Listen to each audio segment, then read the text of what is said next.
Chapter 822. Song Hanjuan's death. The majority of the people were shocked beyond words. Song Hanjuan's identity was not something ordinary warriors could compare to. He was the successor of the Song family, a candidate for the next patriarch, but he died just like that.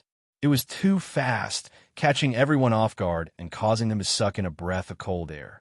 Everyone could not help but look into the house, and coincidentally he saw Marshall standing at the door, as well as many beauties behind the window. Upon seeing this, the Yin family's morale soared as they roared, "Kill!" Song Hanjuan's death had struck a blow to the three great families' morale, causing many to feel fear in their hearts. Even Yishuanji and the rest could not help but feel their eyelids twitch. Song Yu weakly laid on the ground as he watched his father die. He cried out in a heart-wrenching voice, "Father!" Song Jiannan's eyes were red. He did not expect this to happen. He was originally confident in this battle, but his son was the first to die. "Tang Zheng, I will kill you!" Song Jiannan roared as he attacked Tang Zheng with his thousand-needles bone-breaking hand. However, he had already lost his footing, and this attack was full of flaws. Tang Zheng squinted his eyes as he stood still. When Song Jiannan's attack arrived in front of him, he raised his sword and pierced Song Jiannan's shoulder, causing blood to flow. Song Jia Sigma. Song Jia then grimaced in pain as if he had just awoken from a dream. This was a battle of life and death. If he was not careful, he would lose his life. This was not the time to be impulsive. As a result, he hurriedly retreated. Before the War Soul Sword could cause even more damage, he retreated far away and avoided the fatal blow. All he saw was a deep sword mark at the place where he was just standing, and stone fragments flew everywhere. The corner of Tang Zheng's mouth curled up. Song Hanjuan's death was his own doing. He did not expect that martial arts would be able to kill him in one strike. It could only be said that Song Hanjun was too arrogant, looking down on everyone, thinking that everyone in the room was a soft persimmon, and was not on guard at all. Since Song Jun was dead, the next one would be Song Jiannan. He would definitely not let him escape. Otherwise, there would be no end to his troubles. Tang Zheng's attacks suddenly became fiercer and fiercer, adding a few more wounds to Song Jiannan's body. Just at this time, he suddenly heard a cry of alarm, only to see Yin Patian flying backwards, crashing into a big tree before stopping, and his chest was already dyed red with blood. Tang Zheng was shocked. In the battle between the Sword God and Yin Patian was ultimately unable to catch up and lost. Seeing the Sword God thrusting a few more times towards Yin Patian, Tang Zheng had no choice but to give up on Song Jiannan. With a leap, he blocked in front of Yin Patian and activated his War Soul Sword, blocking the few sword strikes with clanging sounds.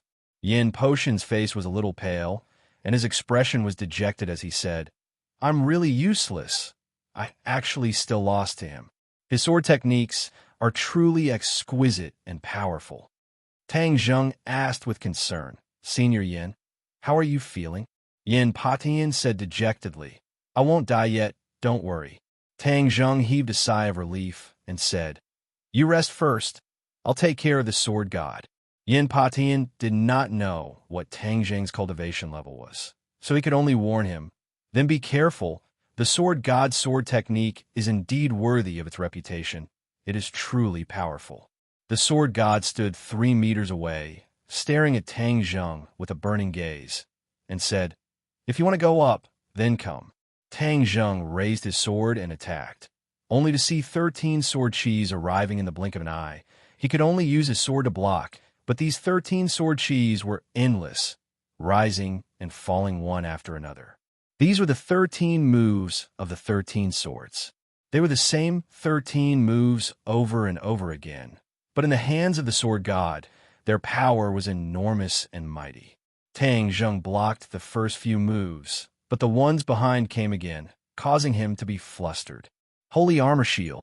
With a thought from Tang Zheng, the Holy Armor Shield appeared out of thin air, blocking all the sword moves. The 13 swords instantly lost their threat. As long as he was unable to break through the Holy Armor Shield, then the 13 swords would be useless. The Sword God was very clear on this point. Looking at the unassuming shield, he snorted coldly and said, "Cultivators are indeed cunning and have many tricks up their sleeves. But do you think you can stop me just like that?" The sword god jumped up high and descended from the sky, muttering to himself, "Flying down 3,000 feet, I suspect that the Milky Way is descending from the 9 heavens." Just as he finished speaking the word heaven, he descended from the sky. The nameless sword erupted with a white light, and coincidentally, the Milky Way above the 9 heavens flew straight down, fiercely slashing down. Tang Zheng had never seen this sword technique before, but he could already deeply feel its power and immediately raised the holy armor shield. Boom!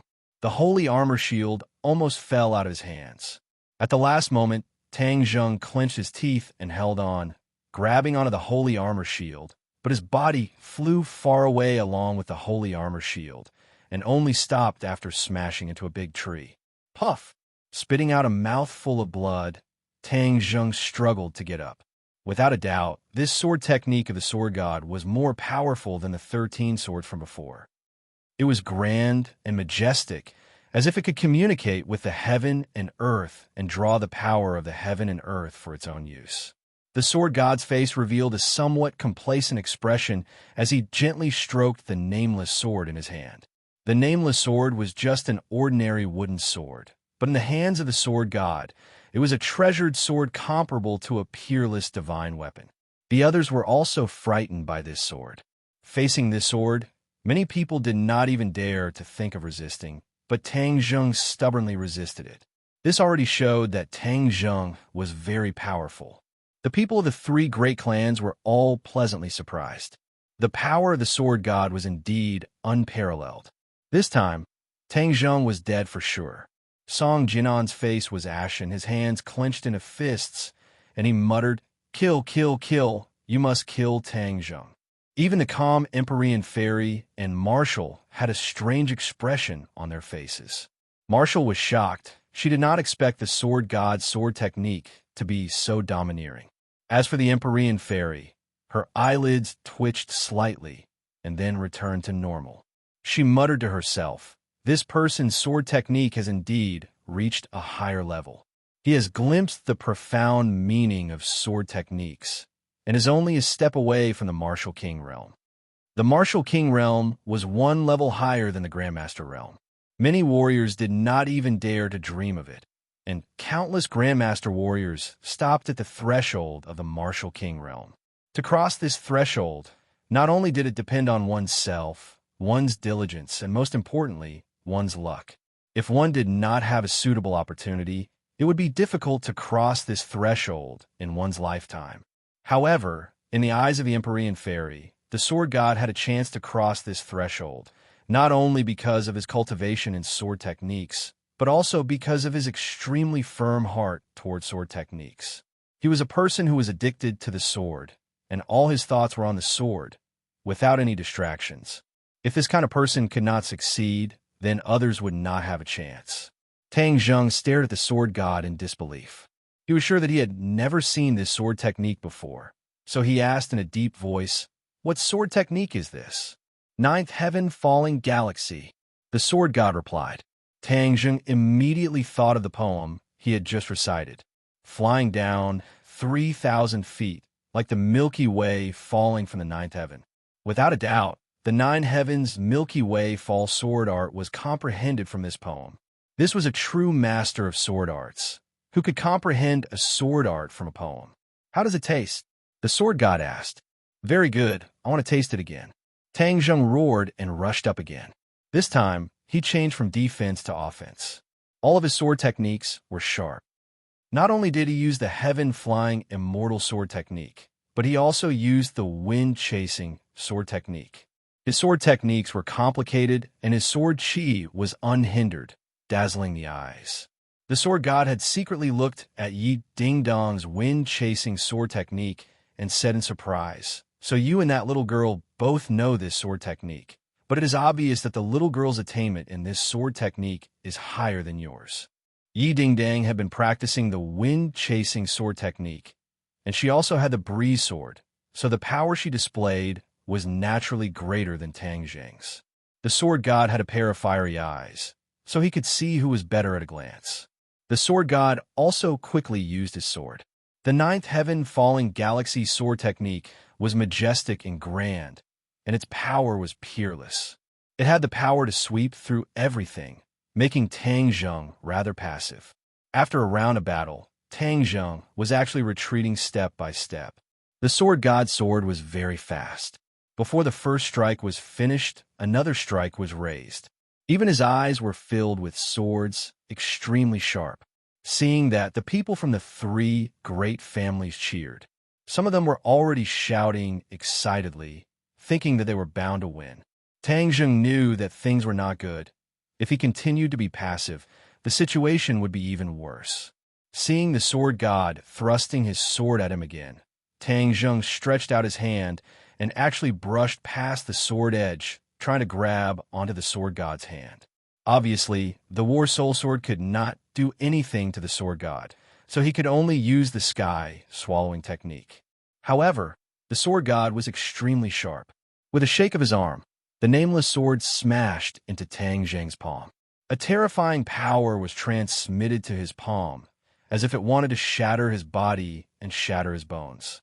Tang Zheng reacted on the spot and hurriedly used the swallowing heaven technique. Shwa, a black hole appeared in his palm and instantly sucked in the terrifying power, resolving the crisis of his body being smashed into pieces. Let's absorb your nameless sword first. Tang Zheng activated his power, and the suction force of the black hole increased greatly. The nameless sword trembled violently, as if it was about to fly into the black hole. The sword god's expression changed, and he exclaimed, "How evil! This technique is really hard to guard against. You want to steal my nameless sword? Dream on." The nameless sword hummed, and a sword light rushed into the sky, fiercely striking the black hole, but it disappeared without a trace. The sword god was stunned, shocked by the power of the black hole. He tapped the ground with the tip of his foot, and a huge crack spread from the tip of his foot to the distance.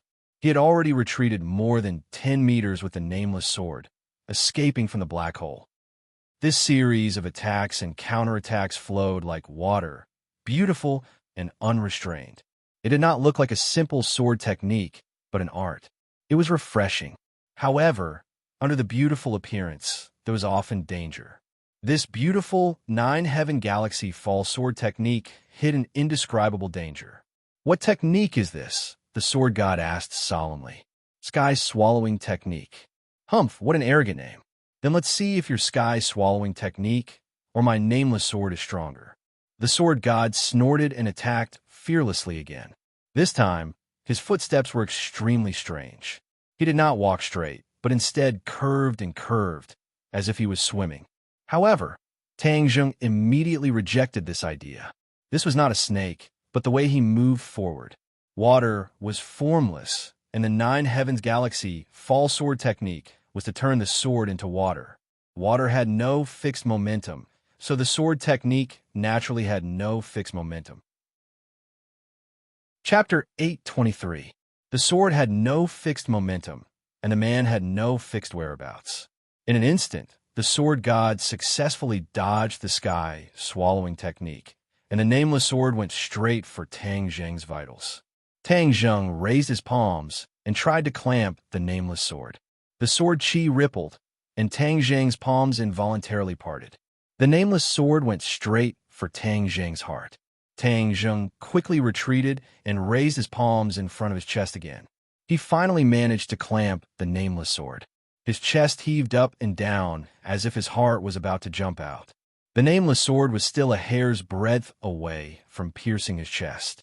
The nameless sword was clamped between the palms, and the sky-swallowing technique suction force was trying to suck it into the black hole. Seeing this, the sword god was shocked and roared furiously, "You're courting death." The nameless sword shone brightly, and the silver light was like the Milky Way.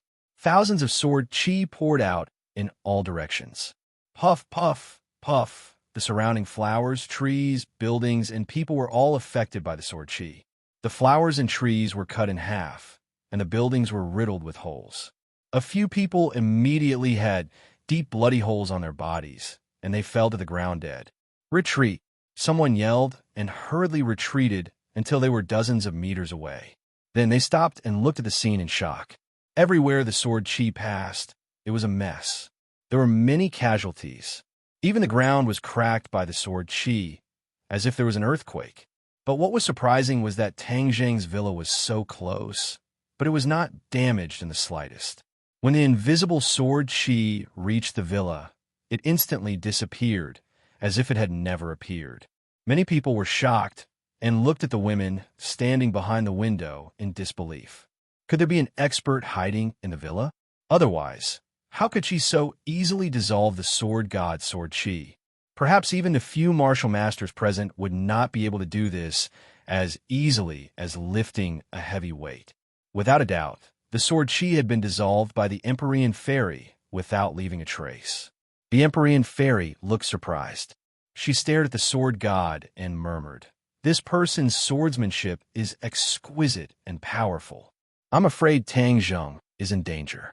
When the girls heard this, their expressions changed, and they asked anxiously, "Then what should we do?" They looked at each other in dismay. One could well imagine the shock this incident gave them. They finally realized how terrifying an individual's martial strength could be. Fang Shishir gritted her teeth and said, "I'll go save him." "I'm going to." Lu Qingmei also said fearlessly. Mu Hongyan hugged Nana anxiously. She didn't have the strength to truss a chicken, so she couldn't help but feel very guilty. Wu did not say anything as he lifted his leg and walked out. "Stop right there." The Empyrean fairy finally spoke. "You'll only be courting death if you go. Even if I die, I want to die together with Tang Zheng."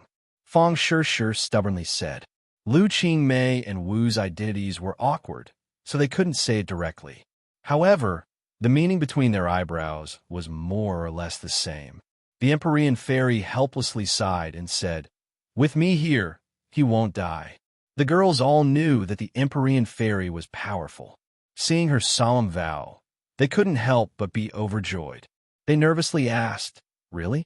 The sword god is so powerful?" The Empyrean fairy calmly said, "The sword god is powerful, but in the end he is still lacking." The Empyrean fairy's confidence made them all heave a sigh of relief.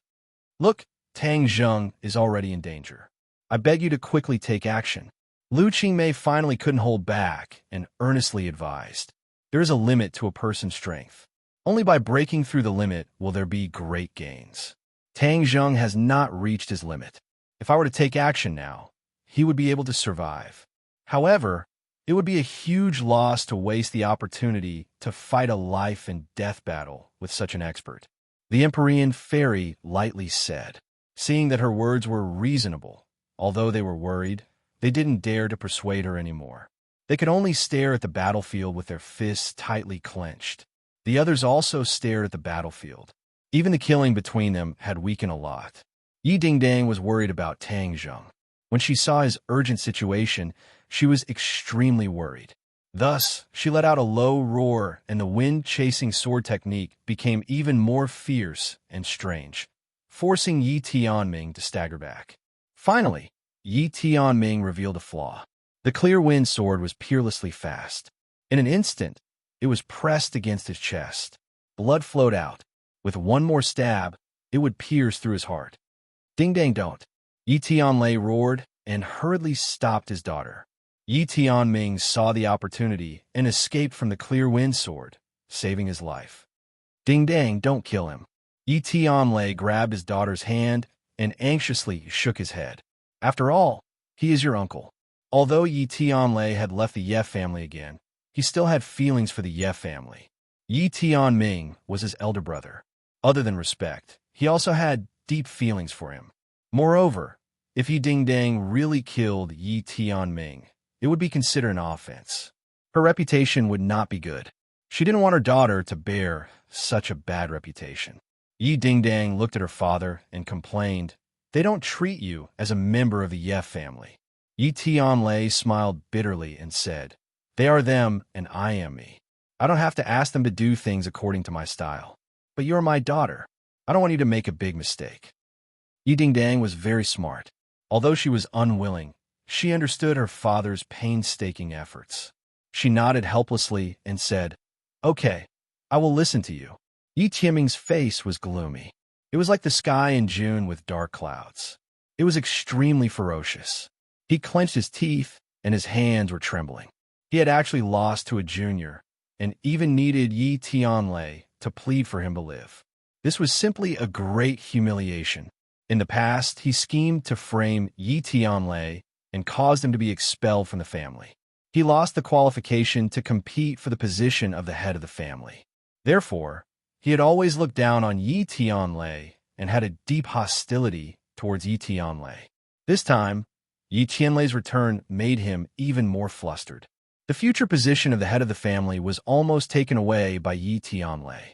Therefore, his hatred towards Yi Tianlei deepened. What brotherly love! He had never treated Yi Tianlei as a brother. He only saw Yi Tianlei as a stumbling block. He had tried many ways to kick this stumbling block away. However, this stumbling block was very tenacious. No matter how far he kicked it away, it would always come back. This made him unable to guard against it. At this moment, when he saw Yi Tianlei pleading for him, not only did he not feel grateful, but his anger burned even more fiercely. He felt that Yi Tianlei was looking at him as a joke. He deliberately used his daughter to humiliate him and then pretended to plead for him to win his favor. Yi Tianlei, I will not be fooled by you. You are no longer a member of the Ye family. Leaving you in this world will cause endless trouble. If I kill you, there will be no one to compete with me for the position of the head of the family.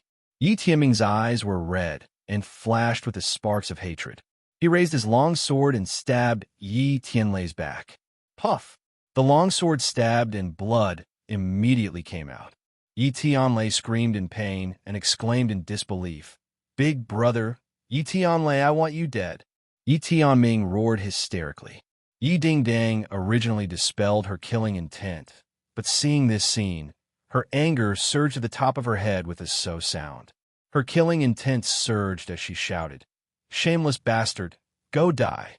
The breeze sword pierced through Yi Tianlei's armpit and directly pierced Yi Tianlei's heart. Yi Tianming's movements froze. The long sword only pierced Yi Tianlei's muscles and did not hurt his internal organs. Yi Dingdang pulled her father and quickly retreated. She also withdrew the breeze sword. She supported her father and asked anxiously, "Dad, how are you?" When she saw that her back was stained with blood, her eyes immediately turned red and tears almost flowed out of her eyes. Yi Tianlei grimaced and took a deep breath. He said, "Dingdang, don't worry. I'm fine. This is only a superficial wound. I won't die. How is your uncle?" Yi Tianlei suddenly turned around and happened to see blood flowing out of Yi Tianming's chest. He looked at his chest in disbelief and gasped for breath. He exclaimed, "She actually injured me." He originally wanted to kill Yi Tianlei. However, he did not expect that Yi Dingdang would directly pierce his heart. He could clearly feel that his life was rapidly flowing away. He was not reconciled.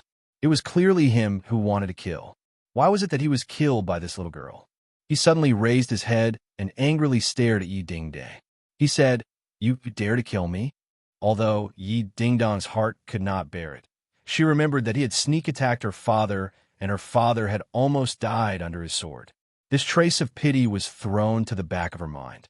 Being soft-hearted to the enemy was being cruel to oneself. So what if he was an elder? He did not care about their brotherhood. Why should she be merciful? Everyone had the right to kill a shameless person. You dare to kill my father, so I dare to kill you. What's wrong with that? Yi Dingdang mustered up her courage and retorted loudly. You? Yi Tianming wanted to say a few more ruthless words, but he found that he was powerless. He fell to the ground with a loud bang. His eyes were wide open. After exhaling his last breath, he was no longer alive. Yi Tianming was an important figure. Seeing him fall to the ground and die, many people's attention was attracted, especially when all of this was done by Yi Dingdang. It was even more shocking. Yi Dingdang had only practiced martial arts for a few years, but she could actually kill Yi Tianming. This was too unbelievable. Yi Meiyu watched her father fall from afar. She did not rush over. Instead, she was so scared that her face turned pale. She sat on the ground and lost control of her bladder. She glanced at Yi Ding Dang and saw her murderous aura. Her heart trembled. She was scared to death. She got up and was no longer in the mood to watch a good show. She screamed and fled. She did not care about the cold corpse lying on the ground. Yi Ku and Yi Xuanji rushed up recklessly. Looking at Yi Tianming in the pool of blood, it was as if they were immobilized. They were motionless. It was unbelievable. Suddenly, Yi Ku raised her head and stared fiercely at Yi Ding Dang, saying, "You killed my father." Yi Xuanji also raised his head and was furious. "You killed my son. I'm going to kill you." The two of them shouted in unison. "Father, Yi Ding Dang, this is all a misunderstanding." Ding Dang made an unintentional mistake. Yi Tianlei resisted the pain of his wound and stood in front of Yi Ding Dang, trying his best to explain. "I, Yi Xuanji, do not have such a rebellious granddaughter. Today, I will kill her and avenge Tianming." Chapter 824. Yi Tianlei stood in front of Yi Ding Dang and anxiously explained, "Father, you can't. Ding Dang is trying to save me. Disgraceful, if you dare to stop me, I will also put righteousness before family and take care of you as well." Yi Xuanji angrily said. Yi Tianlei was still like a rock, not moving an inch, and resolutely said, "I am Ding Dong's father. I should be the one to bear the responsibility." "Father, why should you bear the responsibility? It was clearly that person who wanted to kill you. If I didn't do anything, then the one who would die would be you. Daring to kill my father, I, Yi Ding Dang, will definitely not be merciful." Yi Ding Dang did not budge an inch and righteously said, "You still dare to quibble. It seems like you don't put the Yef family in your eyes. You don't put your elders in your eyes. And I'm afraid you don't even put me, your grandfather, in your eyes." Yi Ding Dang raised her head and coldly snorted. "It was clearly you who were heartless. How can you blame us? Back then you chased my father out of the family, and then you pretended to take him back, and now you want to take the lives of us father and daughter for a shameless person. Humph, dream on. I have been a member of the ordinary Balance Yef family since I was young, not a member of your Beijing Yef family." Yi Ding Dong's voice was powerful and impassioned, causing Yi Xuanji's veins to bulge and his temples to jump. He took a deep breath and loudly shouted, "You were born a member of the Beijing Yef family, and you will die a ghost of the Beijing Yef family. Do you really think that just because you have some ability, you can leave the Yef family? Even if you die, don't even think about getting rid of this brand. My life is my own. I am a living person. How can I let you decide?" Yi Ding Dang disapprovingly retorted, "My family is unfortunate to have such a rebellious person like you. Today I will purge my family and put righteousness before family. Tianlei, if you don't move, then don't blame father for being ruthless." Yi Tianlei secretly sighed, knowing that today he will completely break off from the Beijing Yef family, and he will not be able to go back, but for his daughter, he will not turn back. He raised his head and looked at Ding Dang and said, "I am a father, so I must fulfill my responsibilities as a father. Whoever dares to hurt Ding Dang, I will not let them off." "Him." Yi Tianlei's way, and he laughed. Good, whatever. Anyway, you have left this family for more than 20 years. I will treat you as if I never gave birth to you. Since you to die, I have." As soon as he finished speaking, he raised his sword and thrust it towards Yi Tianlei's chest. Yi Tianlei crossed his fists and met the cold, glinting sword. Thunder-rushing fist had no chance of winning against the sword. Not to mention the difference between his cultivation and Yi Xuanji's was like heaven and earth. There was no way to cross this gap. Puff! Blood burst out from Yi Tianlei's wrist. The corner of his mouth twitched a few times in pain, but he still did not retreat an inch. He waved his fist and attacked again. Yi Xuanji's eyes were cold, filled with killing intent, and said with disdain, "I can give birth to you, give you life, and I can also take your life back." Shwa shwa shwa. With a shake of the sword, a sharp sword flower covered Yi Tianlei's arm, and the sharp edge of the sword caused deep wounds to appear on his arm, with blood flowing out. If this continues, then his two arms will be completely crippled. Yi Ding Dang could no longer sit and watch. She jumped and flashed past Yi Tianlei's side, and with a flick of the clear wind sword, she stabbed at him from a strange angle. Yi Xuanji knew the power of the wind-chasing sword art, and with the help of the clear wind sword, he could not ignore it. So he had no choice but to give up on Yi Tianlei and raise his sword to fight with Yi Dingdang. The two sword arts had many similarities. They were both fast and accurate, but it was clear that Yi Dingdong's wind-chasing sword art had the essence of it. Although her cultivation was lower than Yi Tianlei's by a few levels, she was still able to rely on her swordsmanship to not lose. This made Yi Xuanji furious, thinking that if he could learn her wind-chasing sword art, and with the clear wind sword in hand, his strength would definitely increase. At this moment, his heart actually had the thought of stealing it. It was just that Yi Dingdang would rather die than reveal the chasing wind sword technique, which was extremely unfortunate. However, the clear wind sword was also a divine weapon, so stealing it would be extremely good. Yi Dingdong's attack was quite methodical, and she knew when to advance and retreat. Although she was surrounded by dangers, she escaped again and again. But she was very clear that this was only temporary. After a long time, she would definitely lose, and the other party would definitely not be lenient. She would definitely die. However, what was there to fear about death? What she did was not wrong at all. Yi Tianming was not grateful, but he killed her father with enmity. Of course, she would not hesitate to make a move. She did not regret doing so. Yika looked at this scene, but she could not intervene. His martial arts could not be compared with Yi Dingdong's. After all, he did not have the clear wind sword, nor did he have the exquisite martial arts of the wind-chasing sword art. He was not willing to give up. He turned his gaze and stared at Yi Tianlei. He quietly raised his sword and attacked. Yi Tianlei has been nervously looking at his daughter.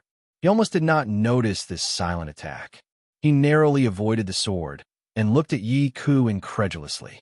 Yi Dingdang killed my father. I want to take revenge for my father. Yi Ku clenched her teeth. Schwa, schwa, schwa. She stabbed out a few more times, directly aiming for Yi Tianlei's vitals. Yi Tianlei repeatedly retreated. Yi Tianming's death made him feel guilty. How could he be willing to fight with Yi Ku again? So he retreated again and again. He just avoided and did not fight back. When Yi Ku saw this, she did not stop.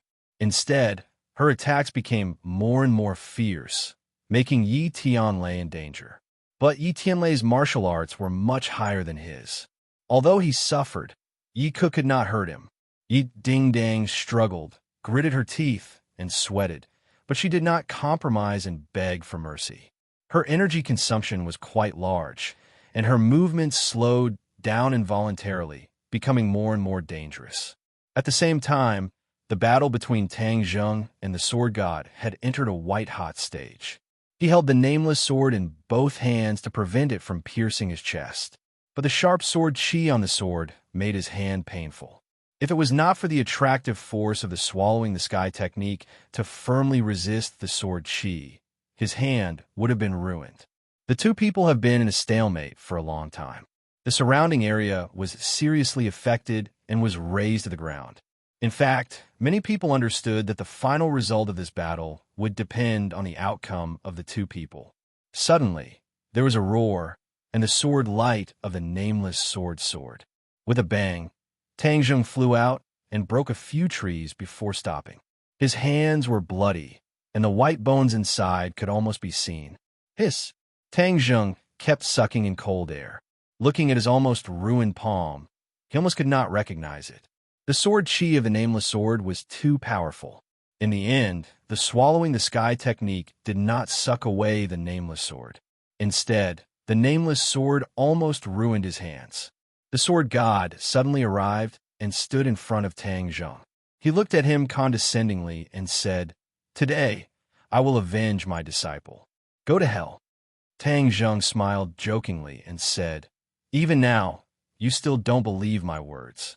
The Song family is the real culprit of Sword 13's death.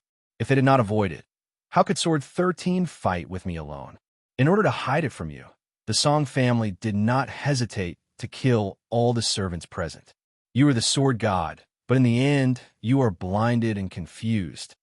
The sword god's eyelids twitched as he shouted, I don't want to listen to your flowery words. Die. The nameless sword slashed down from the sky as fast as lightning. Tang Zheng wanted to block it, but he was unable to do so. However, he did not accept his fate. With a thought, a white light flashed, and then a flame soared into the sky and pounced at the sword god. Whoosh! The nameless sword actually split open the flames and still fell towards Tang Zheng's head. It was bound to kill him on the spot. However, Xiao Bai's flames were not to be trifled with. They instantly wrapped around the sword god and turned into a huge ball of fire. The sword god had no choice but to retreat. However, the biting cold sword qi had already slashed down. Tang Zheng could not dodge, and only death awaited him. Boom! With an explosion, the sword god escaped from the ball of fire. He looked at Tang Zheng expectantly. However, the scene of Tang Zheng dying was not what he had imagined. He was still alive. The powerful sword qi had already disappeared. Instead, a woman in white appeared in front of Tang Zheng. The sword god's eyes widened. His instincts told him that this woman in white was definitely not simple, but it was not because she was extremely beautiful. The sword god had never been attracted to beauties. To him, they were nothing more than pink skeletons. Although this woman in white was extremely beautiful, she could not shake his will. The only thing that made his heart tremble was that he could not see through this person's depth. She was like a bottomless spring.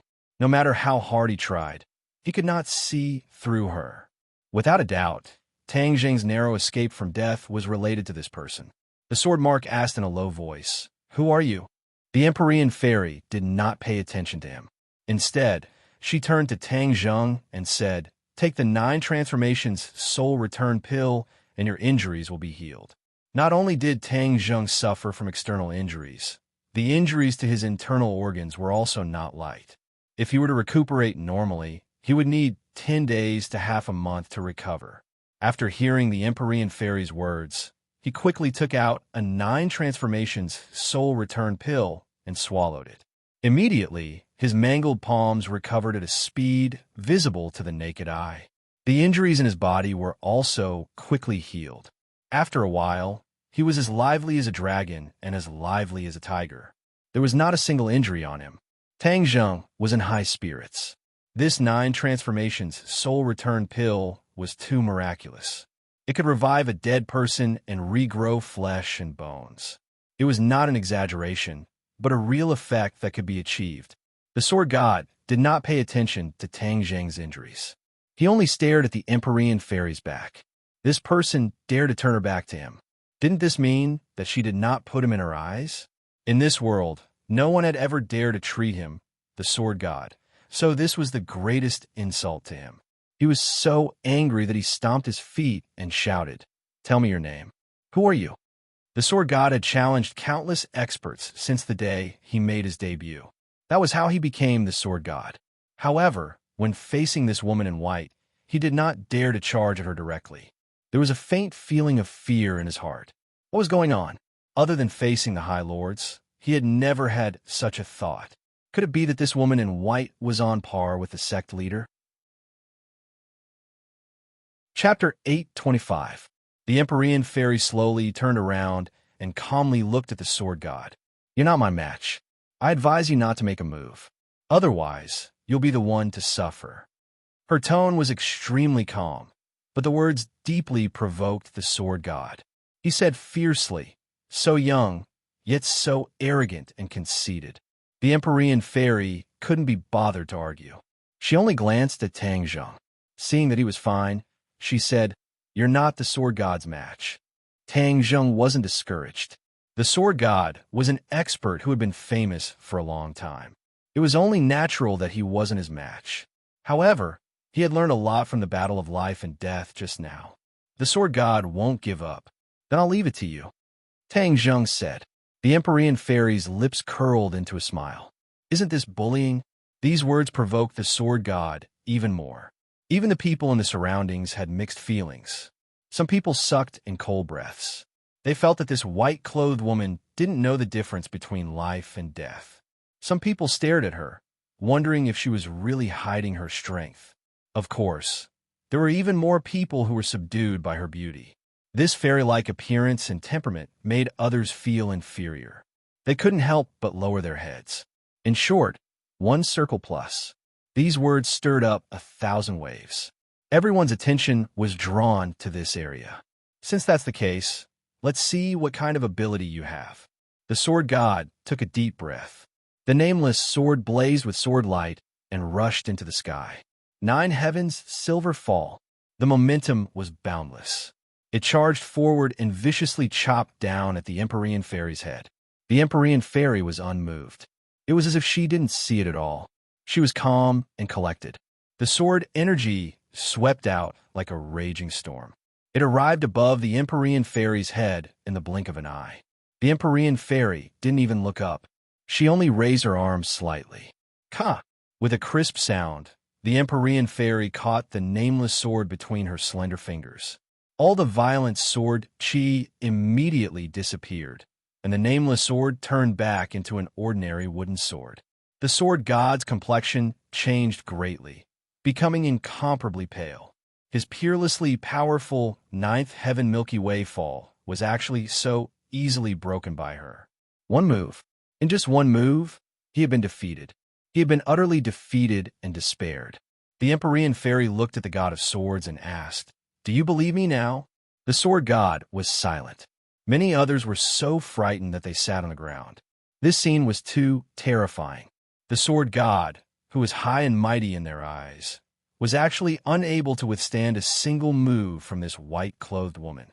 As soon as they exchanged blows, the nameless sword fell into the hands of the woman in white. Who exactly was she?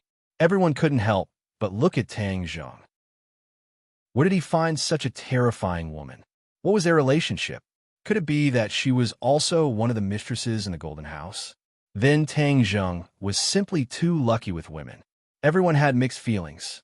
Some were envious, some were jealous, some were afraid, and so on. But without a doubt, they were all deeply shocked. The god of swords did not give up completely. He used all his skills and roared, trying to get the nameless sword out of the 2 unbreakable fingers. Crack! However, the crack on the nameless sword suddenly expanded and spread all over the sword. After a crisp sound, the nameless sword shattered into pieces of wood. The nameless sword was destroyed. The sword god looked at this scene in horror. This was something he had never thought would happen. The nameless sword that had accompanied him for so long and had gone through so many storms of blood was destroyed just like that. The sword god roared and madly attacked the Empyrean fairy. The Empyrean fairy gently pointed with her finger. The moment her fingertip touched the sword god, his body froze. Then, like a kite with a broken string, he flew over the crowd and landed in the forest. Everyone couldn't help but look up at the sword god flying over their heads. Their hearts instantly fell to the bottom of the valley. Their legs went weak, and they had the urge to run. The sword god was their greatest support, but now he was defeated by a light finger from the woman in white. They were simply cannon fodder. No matter how many of them there were, they would only be sending themselves to their deaths. No one was a fool. They dared to gang up on her because they thought that there was something to be gained. Since there was nothing to gain and their lives were in danger, they naturally wouldn't stay here. Tang Zheng couldn't help but feel emotional. He vaguely felt that the Empyrean fairy's cultivation was even higher than when she was in the mausoleum of the first Qin emperor. This meant that her cultivation had improved by leaps and bounds recently. Of course, he didn't know that the Empyrean fairy had been sealed in the mausoleum for more than 1,000 years. After she woke up, her cultivation was sluggish, so she didn't display her true strength in the battle in the mausoleum. Of course, the Qin first emperor also had this problem at that time. That was why Tang Zheng was able to escape from the Qin first emperor's hands and turn the tables. Suddenly, a delicate cry entered Tang Zheng's ears, interrupting his train of thought. He abruptly turned around and saw Yi Dingdang in a precarious situation. He immediately leaped up and charged over, the battle soul sword attacking Yi Xuanji with lightning speed. Seeing Tang Zheng attacking, Yi Xuanji had no choice but to retreat in panic and dodge his attack. Yi Xuanji knew his own limits. He knew that he was no longer a match for Tang Zheng. If he continued to fight, not only would he lose his life, even his Yef family would be completely destroyed here. He unwillingly looked at Yi Ding Dang and shouted, "Retreat." He turned around and ran away without the slightest hesitation. He didn't even leave behind a word or two. Yika finally woke up as if from a dream. He had been entangled with Yi Tianlei for a long time, but Yi Tianlei had been avoiding and not fighting back. He had no chance to kill Yi Tianlei. At this moment, seeing Yi Xuanji escape, his heart was in despair. He knew that if he continued, only death would await him. So he resolutely turned around and ran away. Yi Tianlei looked at him with mixed feelings. He didn't stop him, but he was somewhat disappointed. From now on, he and the capital's Yef family were life and death enemies. The people of the Chu family also wanted to escape, but they were obviously not as lucky as the Yef family. Chu Xiaofeng was already lying in a pool of blood on the ground, and had been stepped on countless times. As for Chu Mingxian, his sunset blade technique had already been broken by Qin Batian and Yin Qishan. Qin Batian punched him in the chest, and his chest instantly caved in, killing him on the spot. At this point, the Chu family's direct line of descent had completely fallen, and the Chu family no longer existed. Seeing this scene, the others ran even more crazily, wanting to escape from this place. Tang Zheng did not pay attention to these shrimp soldiers and crab generals, but instead searched for Song Jianan's figure in the crowd. This time, he absolutely could not let this big tiger return to the mountain. Sure enough, when Song Jianan saw that the sword god had been defeated so cleanly, he actually mixed into the crowd and wanted to quietly escape.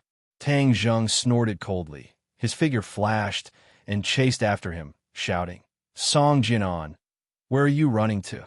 Not only did his son die, his grandson was also heavily injured, and now even the sword god that he had invited had been defeated. All of the chips in his hands were gone. Then what right did he have to compete with Tang Zheng? Of the 36 stratagems, leaving was the best stratagem. Hearing Tang Zheng's shouts from behind him, Song Jianan was scared out of his wits. He did not even turn his head as he madly ran, trying to escape from Tang Zheng's pursuit. However, in front of the shrinking ground into an inch technique, his speed was too slow. In the blink of an eye, Tang Zheng had caught up to him and slashed out without hesitation. Tang Zheng swallowed the 9 transformation soul recovery pill. His injuries had healed, and his fighting strength had naturally recovered to its peak state. With this slash, the exhausted Song Jianan was simply unable to block it and could only subconsciously counterattack. Bang! The sharp edge of the sword landed on his arms, and the bone-deep wounds immediately burst out with blood. Song Jianan screamed miserably, staggered, and fell to the ground, his face bruised and swollen. He wanted to get up again, but the war soul sword was already pressed against his chest. He did not dare to move, but he still glared fiercely at Tang Zheng, wishing that he could drink his blood and eat his flesh. The famous Song family had actually come to such a state. Song Jianan had never dreamed that he would be not only depressed, but also filled with hatred. Tang Zheng looked at Song Jianan without batting an eyelid. Although the other party was in a sorry state, he did not have the slightest bit of pity. This was a life and death enemy. If he were to pity him, then Tang Zheng would be a complete idiot. He would not be so soft-hearted.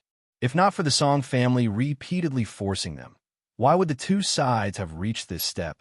When Yin Patian and the rest saw that Song Jianan had been captured, they immediately surrounded him and looked at him with mixed feelings. Song Jianan looked around and roared, "Today, you all relied on the help of a mysterious expert and won for a while. I will definitely get back at you in the future." Song Jianan was filled with regret. Why didn't he investigate the woman by Tang Zheng's side clearly? Silently, such a heaven-defying expert had appeared in the capital. This was the root of their failure. If he had known about the existence of the Empyrean Fairy, he would definitely have prepared a countermeasure and would not have been so passive. Tang Zheng looked at him with disdain and said, "You still want to get back at me in the future? Dream on. Do you really think you have a chance to escape from me?" Song Jianan was startled and exclaimed, "You dare to kill me? If you dare to kill me, I naturally dare to kill you." It's true that you're the patriarch of the Song family, but the country has long been afraid of you big families. If you die, the Song family will scatter. Do you think anyone will pursue my responsibility? Tang Zheng asked while beaming. Song Jianan's heart turned cold. The influence of the few great families was indeed great, and they could even influence the political situation or the formulation of policies.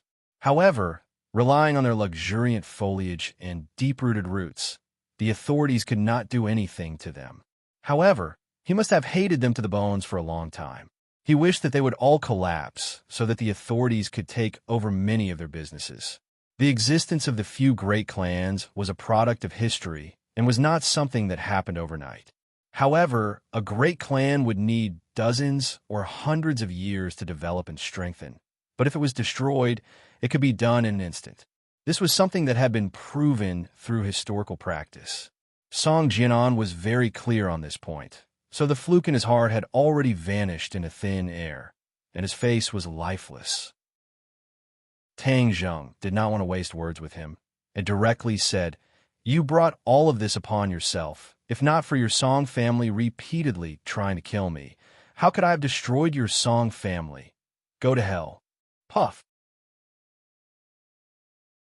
Chapter 826. Everyone had different expressions when they saw Song Jianan fall to the ground and die, especially Yin Patian. He had fought with Song Jianan for many years, but he never thought that it would end like this. He secretly rejoiced at how wise his choice was back then. Tang Zheng was indeed worthy of his investment and reliance. After all, he had the help of many mysterious experts. With that thought, Yin Patian subconsciously turned his head to look at the Empyrean fairy. This white-clothed woman's strength was something he had never seen before in his life, and it was ridiculously high. To have such a cultivation at such a young age, it was truly hard for him to imagine. He couldn't help but shake his head in disappointment. This world had really changed, and he was somewhat unfamiliar with it. Clean up the battlefield. Yin Patian put away his emotions and ordered in an orderly manner. This area was in a mess. Blood was everywhere, and there were also many corpses. This time, both sides had suffered casualties, but the enemy's casualties were even heavier, especially those with prominent identities. Tang Zheng swept his gaze across the ground and asked, "Where's Song Yu?" "Song Yu? He's gone." Yin Luyun rummaged through the ground, but there was no Song Yu at all. Tang Zheng's face darkened and said, "He actually escaped. Let's chase after him," Yin Luyun suggested. Tang Zheng shook his head. Song Yu was incomparably crafty. Who knows how long he has been running for? It was like looking for a needle in a haystack, so how could he chase after him? However, the Song family was already finished, and Song Yu was a stray dog. As long as he appeared, he would definitely be discovered, so Tang Zheng was not in a hurry. What he was concerned about was the life and death of the sword god. The sword god had flown into the distant forest, and his life and death were unknown. He immediately looked at the Empyrean fairy and asked, "How are the injuries you inflicted on the sword god?" The Empyrean fairy's expression was indifferent as she said, "He will definitely die." Hiss! Many people sucked in a breath of cold air.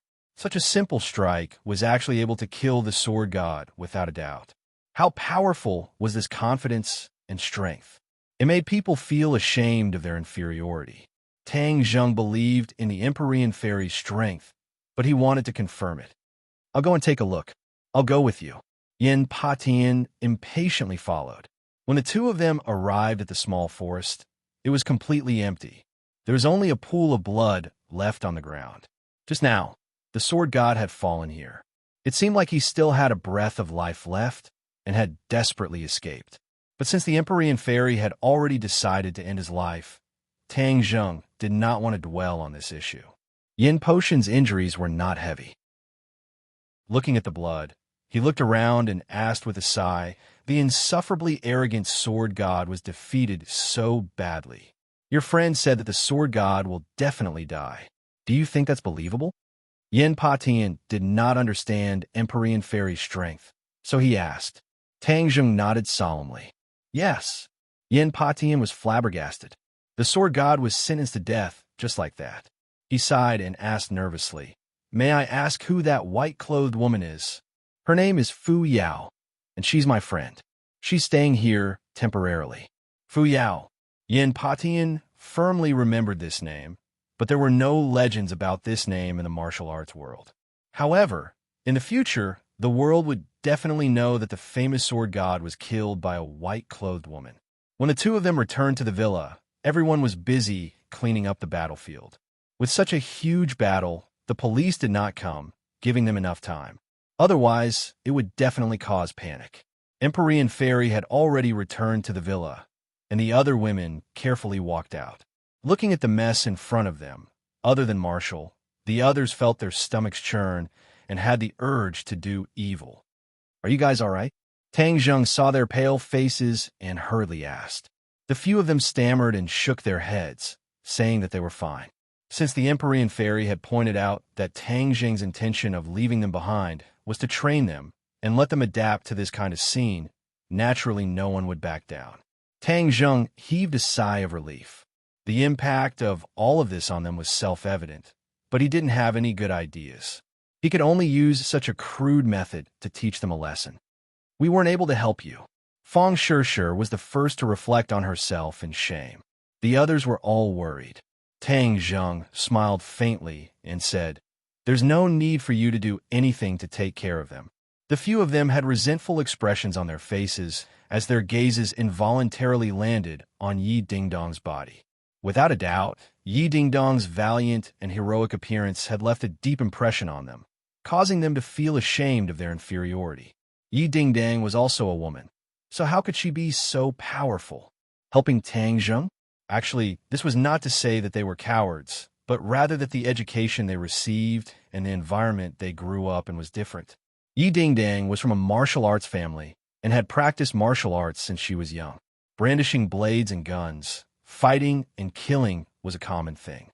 Even though Yi Dingdang had never experienced this kind of situation before, she was still able to quickly adapt to it and even burst forth with a brilliant performance. Yi Dingdang walked over, smiled sweetly at Tang Zheng, and asked naturally and gracefully, "Are you all right?" Tang Zheng shook his head. Seeing that there was a lot of blood on her body, his heart tightened and asked, "Are you all right?" Yi Dingdang lowered her head to look at herself and said with a carefree smile, "It's just a superficial wound, not a problem. Besides, a lot of it is the blood of the enemy." Tang Zheng breathed a sigh of relief. The other women were endlessly envious, thinking that one day they would also become like her. They had long heard of the complicated relationship between Tang Zheng and Yi Dingdang, but now it seemed that they were the ones who were lagging behind. Yi Dingdang was fighting alongside Tang Zheng, but they still had to hide in the house and wait for protection. The difference between them was obvious. Many people immediately felt a sense of crisis. "Everyone, enter the house first. I'll check everyone's injuries," Tang Zheng said. "This injury is nothing much. Almost everyone was injured. It was just a matter of light and heavy. But without a doubt, Yin Potion's injuries were the heaviest. Of course, the sword god's attack was incomparable to others. Elder Yin, let me check for you inside. Don't refuse," Tang Zheng said in a deep voice. Yin Patian helplessly nodded in agreement, and the others also entered the house one after another, leaving their subordinates to busy themselves outside. Fortunately, the villa's living room was big enough, so the dozen or so people sitting down did not seem crowded. When they saw the room full of beauties, everyone had different expressions. Yi Tianlei and Feng Xinyang looked at each other, thinking to themselves that this was truly a golden house hiding a beauty. Dingdong's competitive pressure was too great. Yi Dingdang had long known about this, but seeing the other girls return to their own houses, she still had mixed feelings. They all had rooms here, but he had nothing.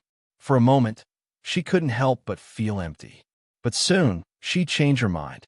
This was only temporary. One day, she would also move in with her head held high. "Today, I have to thank everyone for their help.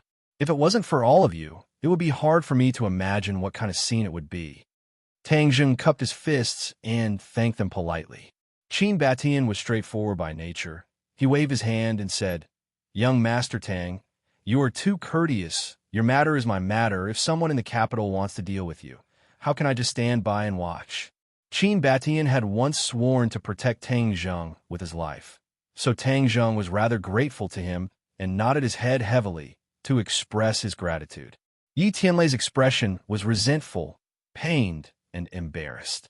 This time, he had publicly broken off his relationship with the Ye family in the capital, and in order to protect him, Yi Dingdang had killed Yi Tianming. Tang Zheng, can I ask you for a favor? Finally, Yi Tianlei couldn't help but ask. Tang Zheng jumped in fright and said in fear and trepidation, Uncle Yi, you are asking me too much. If there is anything, just say it. I will definitely do it. Yi Tianlei had done everything he could to help Tang Zheng, and Tang Zheng was very grateful. Moreover, he had a relationship with Yi Dingdang, so it was reasonable for him to agree to Yi Tianlei's request. You also saw what happened today. The Ye family, the Song family, and the Chu family worked together to deal with you. Of course, the Ye family is your enemy. If you want to deal with the Ye family, of course there will be no problem, but, after all, I am from the Ye family. Moreover, my elder brother is also dead, and the Ye family has suffered a great loss. It can be considered as a lesson learned. Can you let them off this time? Yi Tianlei asked nervously. In fact, he was a little embarrassed to make such a request. After all, the Ye family and Tang Zheng had completely fallen out and were enemies of life and death. This request was a little difficult. However, Yi Tianlei had deep feelings for the Ye family. Although the other party was heartless and unjust, he couldn't do that, so he hoped to fight for a chance for them to survive. Especially after he saw how Tang Zheng dealt with the Song family. Even Song Jianan couldn't escape death. He was deeply afraid that Tang Zheng would take advantage of the victory to pursue and destroy the Ye family in the capital. When he said this, Yi Dingdang was the first to voice her dissatisfaction. She angrily retorted, Dad, they disregarded our family and wanted to kill you. Is there a need for you to plead for them? Yi Tianlei said embarrassedly, but after all, I am from the Ye family. You were already expelled from the Ye family back then. After so many years, have they ever cared about you or us? Do we have to be so considerate of them? Ding dang. Feng Xinyang couldn't stand it anymore. Stop talking. She knew her husband best. Yi Tianlei was loyal and righteous. Although he had left the Ye family, his feelings were still there. If he didn't plead for mercy for the Ye family, then he wouldn't be the real him. Everyone looked at Tang Zheng in unison. The life and death of the Ye family in the capital were all in his hands. How would he choose? Of course, Tang Zheng understood the harm of the Ye family. However, Yi Tianlei was pleading for mercy for the Ye family. If he rejected, wouldn't it hurt his feelings? Moreover, Yi Tianlei's identity was special. He had to consider their feelings. After this battle, the Ye family's vitality has been greatly damaged. Although they hate me, they won't dare to act rashly. Otherwise, the Song family will be their example. Tang Zheng thought to himself. Suddenly, he had a flash of inspiration. He thought of another problem. If the Song family and the Chu family were finished, the government would be very happy. They would be impatient to take over their businesses. Then, of the 4 major families in the capital, only the Ye family and the Yin family would be left. The pressure on the government would be greatly reduced. However, if the Ye family was destroyed, only the Yin family would be left. How would the government deal with the only remaining Yin family? Get rid of them quickly. Tang Zheng immediately thought of this word. The government would definitely not allow the situation of the 4 major families to arise again. Therefore, if only the Yin family was left, then they would definitely get rid of them without hesitation. After all, the influence of one family was much smaller. If there was still the Ye family, then the government would definitely be afraid and wouldn't dare to act rashly. Chapter 8:27. Seeing that everyone was looking at him with burning gazes, Tang Zheng muttered to himself, Uncle Yi has pleaded for mercy, so I will naturally agree. As long as the Ye family in the capital no longer provokes me, I can spare them this time. Hearing that, Yi Tianlei was wild with joy and hurriedly thanked him. Tang Zheng, thank you. Thank you so much. Although many people thought that this was too risky, Tang Zheng had already made his decision, and they could not change it. However, many people were very touched. After all, Tang Zheng cared a lot about their feelings, and even took the risk to agree to Yi Tianlei's request. Yi Dingdang was indignant. She wanted to say something but hesitated, but looking at her father's expression, she swallowed her complaints back into her stomach. Elder Yin, let me check your injuries first. Seeing that Yin Patian was exhausted, Tang Zheng hurriedly placed his hands on his wrist, and his heart could not help but tremble. In the battle with the sword god, Elder Yin was severely injured, and it was mainly internal injuries. If he was not careful, it would affect his future cultivation. This injury was caused by him, so Tang Zheng naturally could not stay out of it. Thus, he took out a 9-transformation soul return pill and said, Elder Yin, after consuming this pill, your injuries will be fine. The 9-transformation soul return pill was extremely precious, but in order to treat Elder Yan's injuries, he would not be stingy. Yin Patian had just witnessed the effects of the 9 transformations soul return pill with his own eyes. TSK, he subconsciously looked at Tang Zheng's hands, which had long since recovered to its original state. He understood that this was a healing panacea and said excitedly, my injuries will be fine after recuperating for a period of time. This medicine is too precious. Yin Patian had an extremely good relationship with the King of Medicine, but he had never seen the King of Medicine concoct such a pill, so he guessed that it must have been concocted by Tang Zheng using a cultivator's methods. Tang Zheng shook his head. This medicine is used to treat injuries. Although it is precious, it is not a problem. Elder Yin, please do not decline. Then, all right, Yin Patian happily took it and swallowed it. Immediately, a strong vitality burst forth from the pill, and his internal injuries were quickly healed. Even the small wounds on his body were healed. He personally felt the miraculous effects of this medicine and couldn't help but be dumbfounded. He exclaimed, this is too mysterious. He stood up and moved his muscles and bones. He actually felt that his condition was better than before the battle. Moreover, that powerful vitality had caused many changes to his body. He was already old, and his bodily functions were deteriorating little by little. However, that vitality changed this situation, allowing his body to return to its middle-aged state. Tang Zheng, thank you so much. He couldn't help but grab Tang Zheng's hand and nodded his thanks. Tang Zheng faintly smiled. The 9-transformation soul restoration pill was far too rare, or else he would have gifted everyone one. Elder Yin, you were injured because of me. This is what I should do. Actually, I still took advantage of you this time. Although I put in a lot of effort, my gains are far greater than this. Yin Patian said sincerely. He was already old, and his bodily functions had deteriorated severely. Although he was already a grandmaster martial artist, it was extremely difficult for him to advance any further. His cultivation showed signs of stagnation. However, after consuming the 9-transformation soul restoration pill, his bodily functions had almost recovered to his middle-aged state, and the cultivation shackles had been broken. Naturally, he had the chance to break through to a higher level of cultivation. Furthermore, the mysterious energy that Tang Zheng had injected into his body had caused his dragon form technique to advance by leaps and bounds. This was something that he did not even dare to think about, so this time he could be considered to have gained a lot. When everyone heard this, they looked at Yin Patian suspiciously, guessing that his so-called harvest was probably the pill from before. They couldn't help but envy him. This time, we have won a great victory. The Song and Chu families are almost finished. Therefore, we have to discuss how to seize more benefits for ourselves as quickly as possible. They are like 2 elephants. No matter how much we eat, they will benefit us greatly. Tang Zheng said in a deep voice. After the battle was over, they would naturally share the benefits. Taking advantage of the fact that the authorities had yet to fully react, they had to seize this opportunity to fight for more benefits for themselves. Otherwise, the opportunity would be fleeting.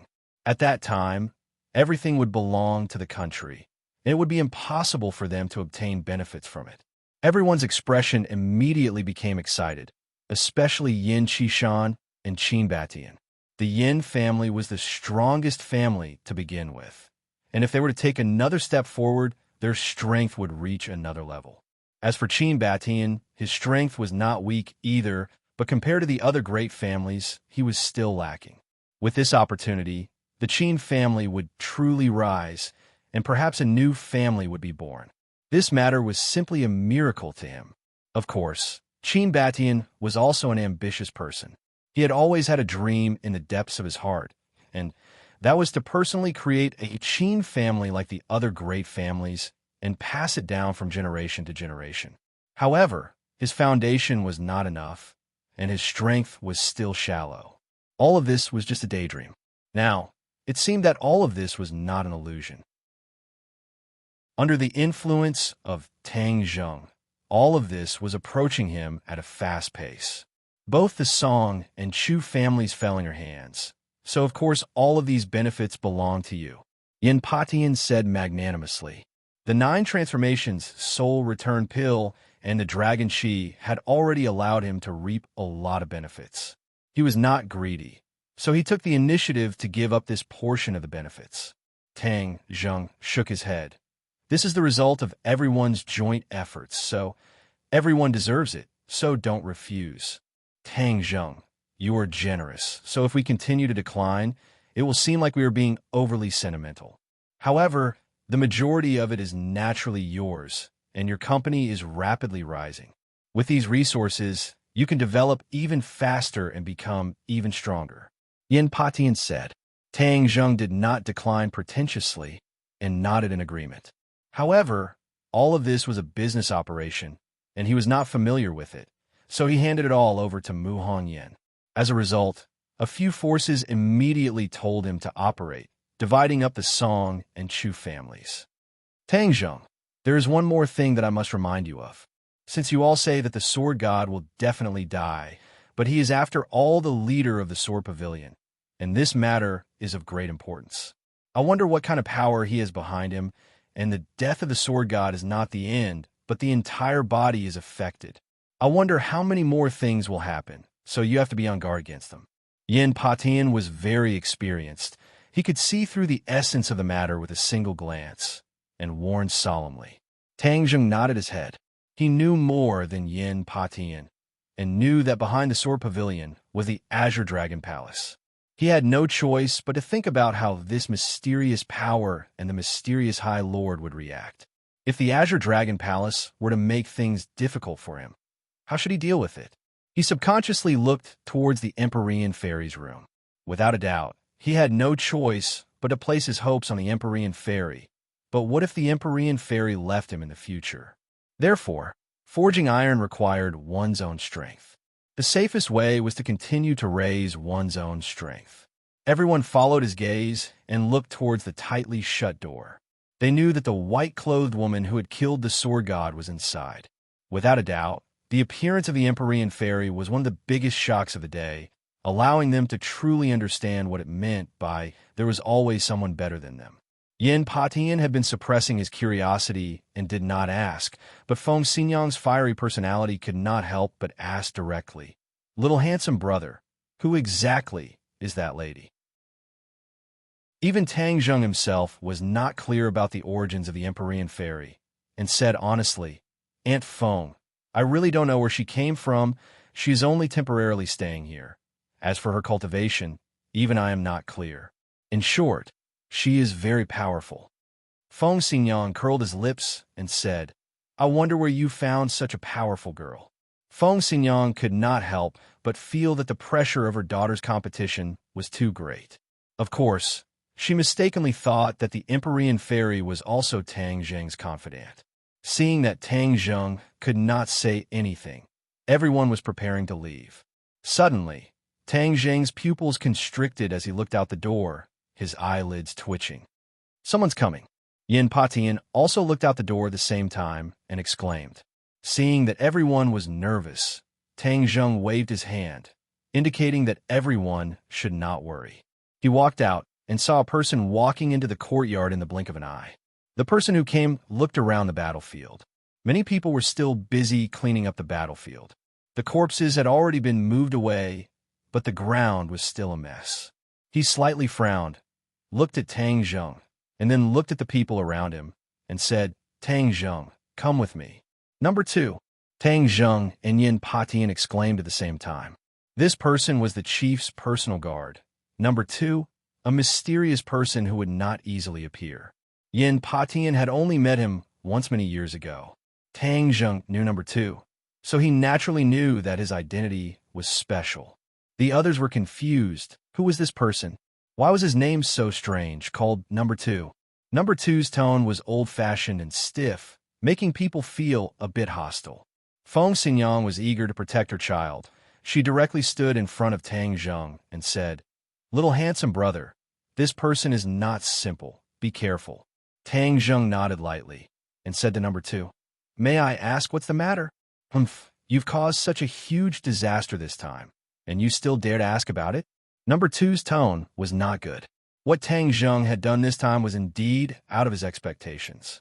After all, he had just gotten rid of Xing Feng a while ago, which made the authorities extremely dissatisfied. However, it had only been a few days, and he had done such a huge thing right under their noses. How could it not be shocking? Tang Zheng expected that the authorities would find him sooner or later, but he did not expect their reaction to be so fast.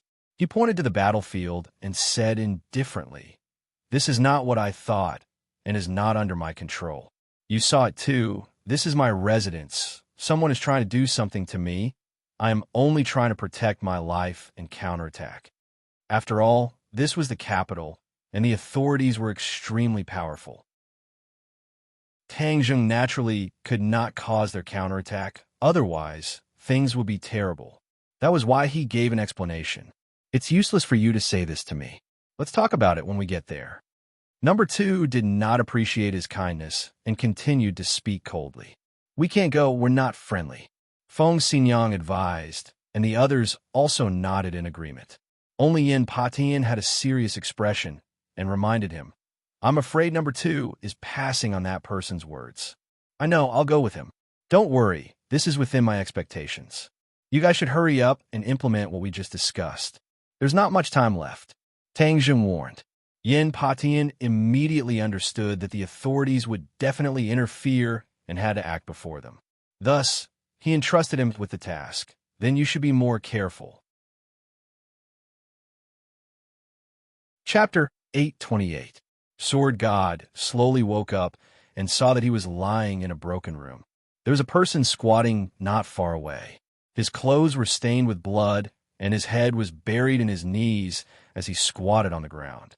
Sword God placed his hands on the ground and tried to stand up, but he felt his body go soft. With a putong sound, he fell to the ground again. That person was suddenly startled, like a bird startled by the twang of a bow. His eyes were filled with fear, and his handsome appearance had long been replaced by fear. This person was the escaped Song Yu. "Master!" Seeing Sword God wake up, Song Yu quickly came over and supported Sword God. Sword God was injured and his aura was weak. He was just like an ordinary old man. He was still holding half of the nameless sword, and a large part of his chest was caved in. His face was pale, and his aura was weak. The Sword God raised his eyelids. When he saw Song Yu, his expression was particularly complicated. This time, the Song family had an unavoidable responsibility for the failure of the mission. Toward Song Yu, he naturally would not be amiable. He coldly said, "Where are we?" "Master, I saved you. We have already escaped from that place. This is a rural area in the suburbs. No one can find us." Young Master Song would never set foot in this kind of dirty and messy place before. However, in order to escape, he had no choice but to come here. "Where are the others?" Sword God asked.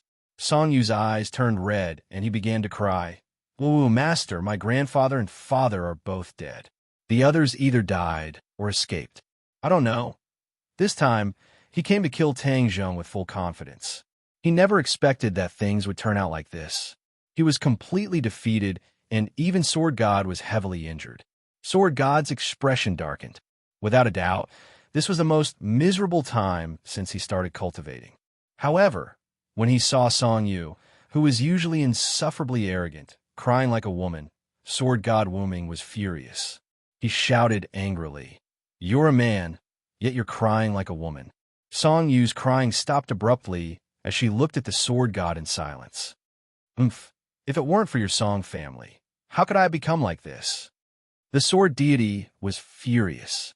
Song Yu immediately buried her head in her chest, but her hands were clenched into fists. Her family was ruined, and her master still wanted to blame her. It was too much.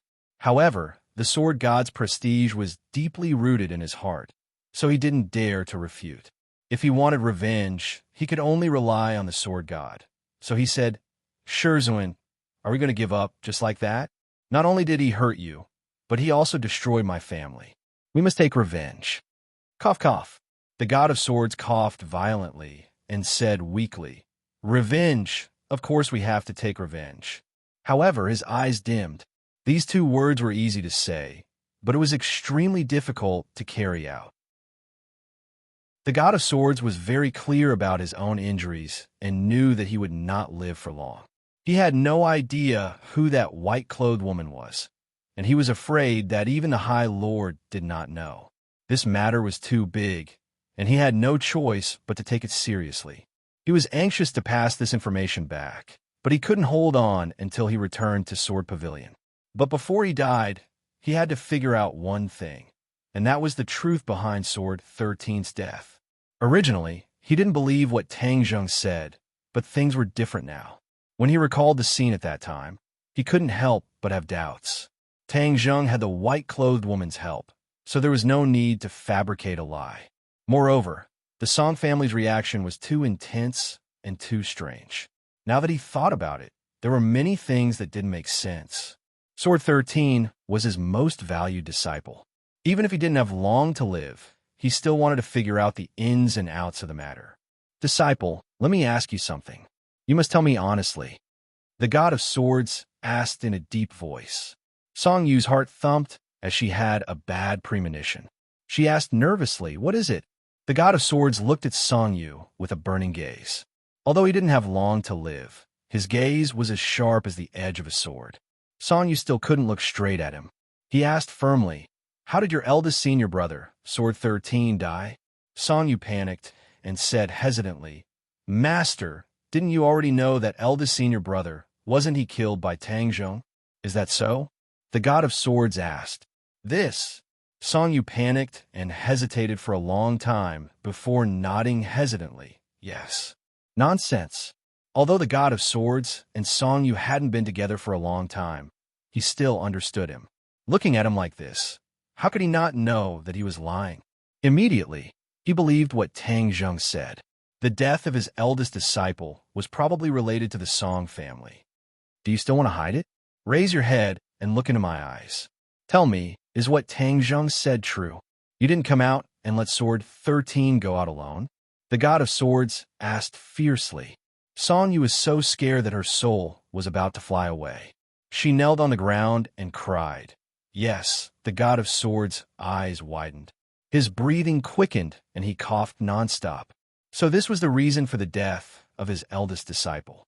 The Song family hid and pushed Sword 13 out. Although Sword 13's attainments in swordsmanship were extremely high, he had one thing in common with the god of swords, and that was that he loved the sword as if he was infatuated. He wasn't very smart about the ways of the world, so he was tricked by the Song family. "Master, what's wrong?" Seeing that the god of swords was coughing nonstop, Song Yu hurriedly asked. The god of swords finally stopped coughing. He looked fiercely at Song Yu and said, "I really regret taking you in as my disciple. Your Song family actually caused the death of Sword 13. The Song family brought all of this upon themselves. If I wasn't injured, I'm afraid that just because of this, I wouldn't have let your Song family have an easy time." The god of swords hated evil as if it was his enemy, and didn't give Song Yu any face at all. Song Yu was shocked. If the god of swords wanted to destroy the Song family, even if there were 10 Song family members, they wouldn't be his match. Immediately, Song Yu's heart was filled with anger. She couldn't help but clench her fists even tighter. She also gritted her teeth, and a faint killing intent flashed in her eyes. But he didn't dare do anything. The reputation of the God of Swords had long since been deeply ingrained in his bones. He didn't dare offend his superior at all. "Master, calm your anger. We had no choice but to do this. If it wasn't for Tang Zheng pressuring us step by step, we wouldn't have done this." Song Yu took a deep breath, suppressed the hundreds and thousands of twists and turns in her heart, and explained pitifully, "This is the people of your large families. All of them are sinister and cunning. They only know how to sacrifice others to protect themselves. They're extremely despicable." The God of Swords had an extremely deep relationship with Sword 13's master and disciple, and he still continued to rattle on angrily. Song Yu's expression became extremely unsightly. She was submissive and didn't know how to reply. After a long time, the God of Swords' anger calmed down slightly, and he said, "Raise your head, look at me, and listen to my orders." Song Yu raised her head nervously, and she was shocked when she saw that the God of Swords' face had become even paler, as if he was a dead person. The God of Swords trembled as he took out a command token from his bosom, and he said, "Return to the Sword Pavilion and bring this command token to your second senior brother. Tell him that from now on, he's the successor of the Sword Pavilion, and he must lead the Sword Pavilion to develop and strengthen step by step." Song Yu was dumbstruck as he looked at the command token. He recognized that this was the command token of the master of the Sword Pavilion. With this command token, everyone in the Sword Pavilion had to listen to his orders. Master actually wants to pass the position to second senior brother. Could it be that his injuries? Song Yu was shocked in her heart, and she looked at the God of Swords with a burning gaze, and she felt that his condition was extremely bad. So, she probed, "Master, you're still alive. So why are you passing the position to second senior brother? With your leadership, our Sword Pavilion can become even stronger." The God of Swords' eyes dimmed, and he sighed, "I can't hold on anymore. That white-clothed woman is too powerful. That attack directly cut off my vitality. If it wasn't for my profound cultivation, I'm afraid that I wouldn't have been able to hold on until now." Song Yu's face changed. "She's that powerful." "Yes, she's too powerful. When you return, you must tell this news to the Honorable Lord. You must ask the Honorable Lord to pay attention to this person."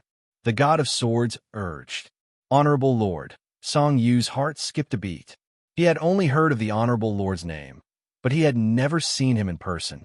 But he knew that this person was the person behind the Sword Pavilion, and everyone in the Sword Pavilion, including the God of Swords, had to listen to his orders.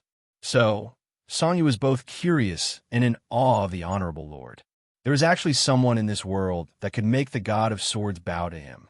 Just how powerful was this person? Song Yu couldn't imagine. Yes, although you haven't seen the Honorable Lord before, you will definitely have the opportunity to see him when you return this time. You must be respectful to the Honorable Lord, and you must carry out any orders of the Honorable Lord. Do you hear me? Yes. Master, you really can't hold on anymore? Yes, I can't hold on anymore. I never thought that I would end up like this after roaming unhindered for my entire life. The God of Swords sighed and took out another sword manual. On the cover, the words, "Ninth Heaven Galaxy Fall," were written. Song Yu's heart jumped wildly. He was very clear that this was the most powerful sword technique that his master was most proud of. He had relied on this sword technique to win against Tang Zheng. Could it be that master wanted to pass this sword technique down to him? Song Yu's little heart was incomparably excited, and his face flushed red. Unexpectedly, the God of Swords' next sentence caused his heart to fall to the bottom of the valley, and his face immediately froze. "Give this Ninth Heaven Galaxy Fall sword technique to your second senior brother. There are many of my comprehensions of sword techniques in it. Let your second senior brother properly comprehend and cultivate it, and strive to achieve great success as soon as possible." It's not for me?" Song Yu asked in disappointment. Your Song family caused the death of Sword 13, and I was also implicated because of this. Do you still want me to pass down my lifelong knowledge to you?" Wishful thinking. The God of Swords reprimanded mercilessly.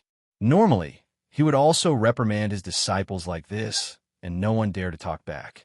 Therefore, this habit had been formed, and even if his life was hanging by a thread, he could not change it. Song Yu was furious and thought to himself, "You're already at death's door, and you still want to reprimand me like this? Moreover, you're so biased, giving everything to second senior brother, and I have nothing. Unfair, unfair," he shouted in his heart, and his expression became extremely unsightly. The God of Swords looked at him suspiciously and asked, "Did you hear what I said? Give everything to your second senior brother." Song Yu suddenly roared and said, "If I give him everything, then what do I have? I'm not your messenger. I didn't punish you, and that's already considering our relationship as master and disciple. Do you still want to ask for more?" The God of Swords flew into a rage. "Ha!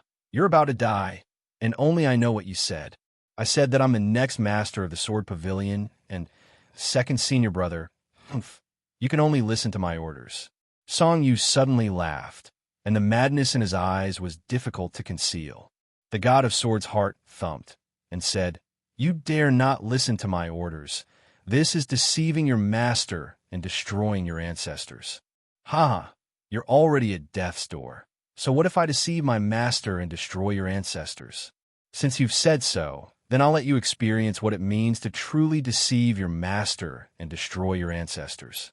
Song Yu's killing intent erupted, and he suddenly grabbed the God of Swords' neck and used all his strength to choke him. "You, evil disciple, deceiving your master and destroying your ancestors." The God of Swords was already at the end of his life, and he was unable to catch his breath. He struggled weakly for a few times, and his eyes were wide open as he breathed his last. Chapter 829. Tang Zheng once again stepped into the courtyard house that represented power, and many auras in the dark firmly locked onto him. It was clear that his actions this time had caused the officials to be even more fearful. He walked in casually, but this time he did not go to the study. Instead, he went to the living room. Even number 2 did not leave. He stood respectfully behind the bureau chief. As for those auras in the dark, they did not disappear. They were obviously guarding against him. His actions had completely exceeded the control of the government. They had to be on guard. The bureau chief's face was gloomy, as if dark clouds were pressing down on the sky. He looked at Tang Zheng sternly and said, "You really can't stop for even a day. This time, even the Song and Chu families have fallen in your hands." The other party went straight to the point. Tang Zheng did not beat around the bush and said directly, "The bureau chief is very observant. Naturally, you know what happened this time. I'm at home. These people came to kill me. I can't just stretch my neck and ask them to do it, right? Humph, didn't you promise me that you will not stir up trouble in Beijing?" The bureau chief questioned. Tang Zheng said calmly, "I didn't stir up trouble. I had no choice. Whatever you say makes sense. Whether it makes sense or not, the bureau chief will judge. Moreover, the biggest beneficiary of this incident is the country, isn't it?" Tang Zheng asked with a smile. The bureau chief was stunned and fell silent. This sentence hit the nail on the head. Although the bureau chief was very angry with Tang Zheng's actions, he also understood that this was very beneficial to the country. They had long wanted to deal with the big families. However, the government could not act without restraint. Because of this, they did not dare to take action. "I did what the country could not do. I am a meritorious person," Tang Zheng joked. The bureau chief snorted and said, "Meritorious person? Humph, do you know how serious the consequences are? Is it really that serious? I believe that the country will definitely find a way to calm the situation and maximize its own benefits." Tang Zheng went straight to the point. Every sentence hit the nail on the head, making the bureau chief very passive. The bureau chief understood that he had seen everything clearly, so he couldn't do anything even if he wanted to.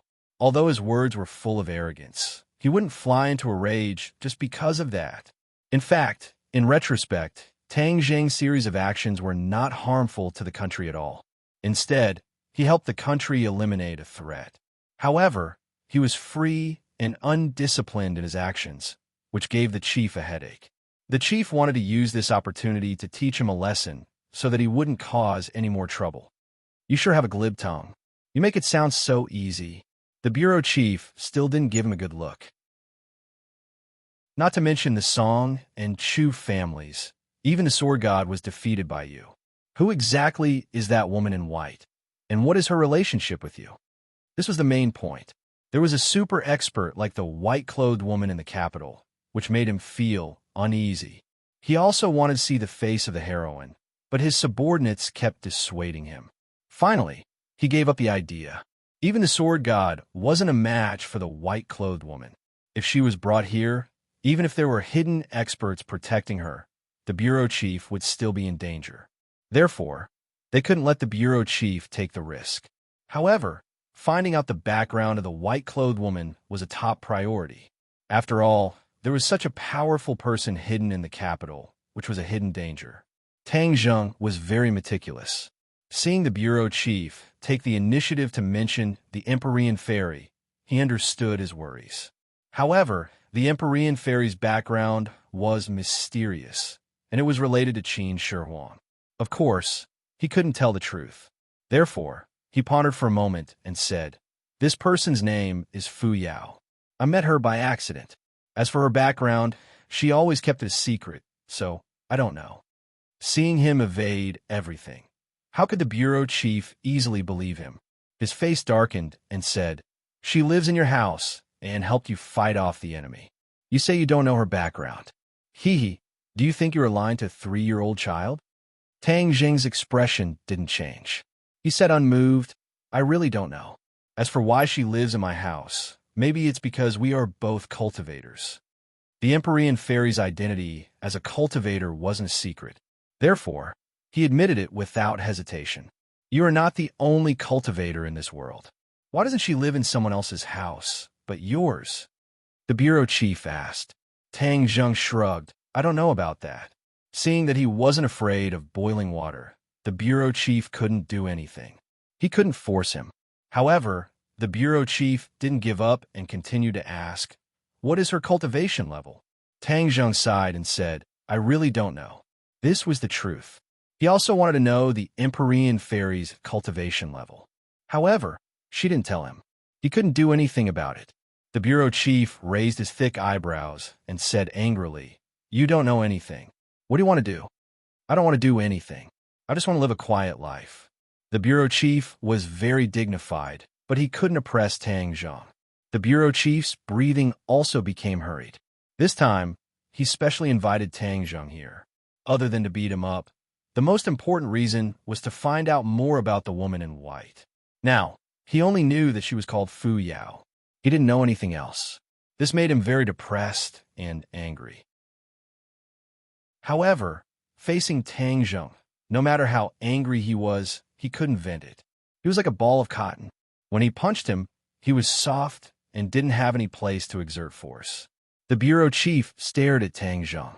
Seeing that his expression was as calm as a rock, he knew that he couldn't get anything out of him. Therefore, he changed the topic and said, "The sword god was defeated. He definitely won't let this go. How are you going to deal with this?" "I have to correct you. The sword god wasn't defeated. He was seriously injured and will definitely die." Tang Zheng corrected him. "What? The sword god will definitely die." The bureau chief's eyelids twitched. He held the armrest of the chair with both hands and almost stood up in shock.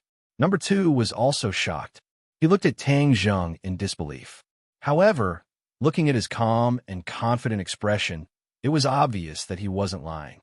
Tang Zheng had already expected their reaction. After all, the sword god was famous, so he didn't think that he would die so easily. He lightly nodded his head. "Yes, this is Fu Yao's judgment. I believe in her judgment. She killed the sword god so easily." The bureau chief was so shocked that he couldn't speak. Tang Zheng nodded heavily. The bureau chief should know that the Azure Dragon Palace is behind the sword god. This is the target we need to guard against. The Azure Dragon Palace has always been mysterious.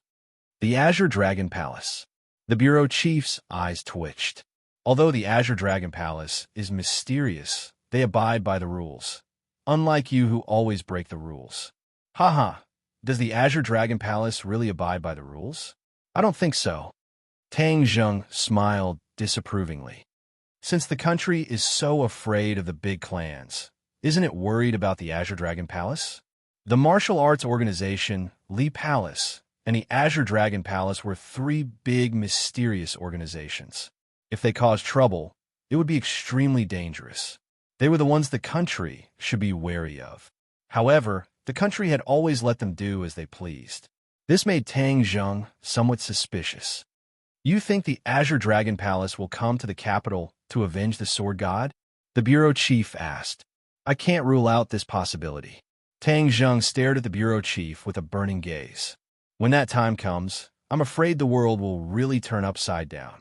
If the Azure Dragon Palace came to avenge him, Tang Zheng would of course use all his skills and fight to the death.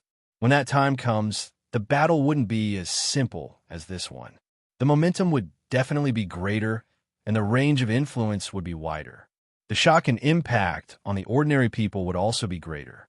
Moreover, for something like this to happen in the capital, it wouldn't be a glorious thing for the country. Tang Zheng made it clear in advance so that the government wouldn't think that it was all his fault. You don't have to worry about this. If the Azure Dragon Palace dares to come to the capital, then we naturally won't sit idly by. The bureau chief said solemnly. Tang Zheng looked at him suspiciously. Could it be that the country had some method to deal with the Azure Dragon Palace? But even if he asked, the other party definitely wouldn't say it out loud. He simply didn't ask and said, that's for the best. As long as the Azure Dragon Palace didn't come to the capital, then the woman by his side would at least be safe. If there's nothing else, then I'll take my leave. Tang Zheng said. The bureau chief looked at him sternly and said, calm down. If you continue to cause trouble, it won't be so easy to get away with it. Tang Zheng understood that if it wasn't for the fact that the country could profit from this and didn't harm the government's interests, it wouldn't be so easy for Tang Zheng to escape so easily. In short, Tang Zheng's actions didn't touch the country's bottom line. In fact, the country even profited from it. This was the reason why the balance between the two sides wasn't broken. Number 2 sent Tang Zheng away. The bureau chief returned to the study. There was a person sitting lazily on the chair, wearing a mask, the lord of the Azure Dragon Palace. He was actually also in the capital. If Tang Zheng knew, he would definitely be very surprised and even afraid. If the lord of the Azure Dragon Palace had participated in this battle, the outcome would have been uncertain. The bureau chief looked at the lord with shining eyes and said, the sword god is already dead. The lord's eyes flickered slightly, but he said calmly, the sword god was only one step away from the martial king realm, but he stopped here. What a pity. Aren't you surprised and angry? The bureau chief asked curiously. The lord said indifferently, I'm a little surprised. I didn't expect that without Tian Chanzi by his side, Tang Zheng would have the help of a woman in white. I'm afraid he didn't tell you who she was, right? You guessed correctly. He's tight-lipped. It's not easy to get information from him. The bureau chief paused. But why didn't you make a move this time? How can a mere Song family be worthy of me making a move? Moreover, this time was also out of my expectations. Haha, there are times when you make a mistake, the bureau chief said with interest. You lost such a great general. What are you going to do? The lord smiled meaningfully and didn't answer. No matter what your reaction is, the capital is the center of the country. The eyes of the whole world are watching here. There can't be a big mess, understand? The bureau chief said in a deep voice. The lord looked at him deeply and said, you want me to wait for Tang Zheng to leave the capital before killing him? Chapter 830. The bureau chief looked deeply at the lord and said, don't tell me you won't take revenge for the sword god? The lord did not answer, but instead asked, Tang Zheng has helped you a lot. Why do you want to get rid of him? The bureau chief's mood was very complicated. Tang Zheng had repeatedly violated his will and was a restless chess piece. Furthermore, he was getting stronger and stronger and gradually got out of his control. If this kind of person was used well, it would be of great benefit. If not, it would be bad or even backfire. This time, he destroyed the Song and Chu families, and his power would definitely increase greatly. It was unknown whether he would follow in the footsteps of the other big families and develop into a new family. As a superior, he naturally had to guard against such a situation. Therefore, the bureau chief's heart was very conflicted. Seeing that the Lord went straight to the point, he muttered, "Tang Zheng is still a good young man. I am worried that you will kill him." The Lord smiled mysteriously. "You don't have to worry. He can't die yet. He is of great use." The bureau chief raised his eyebrows and said, "What's the use?"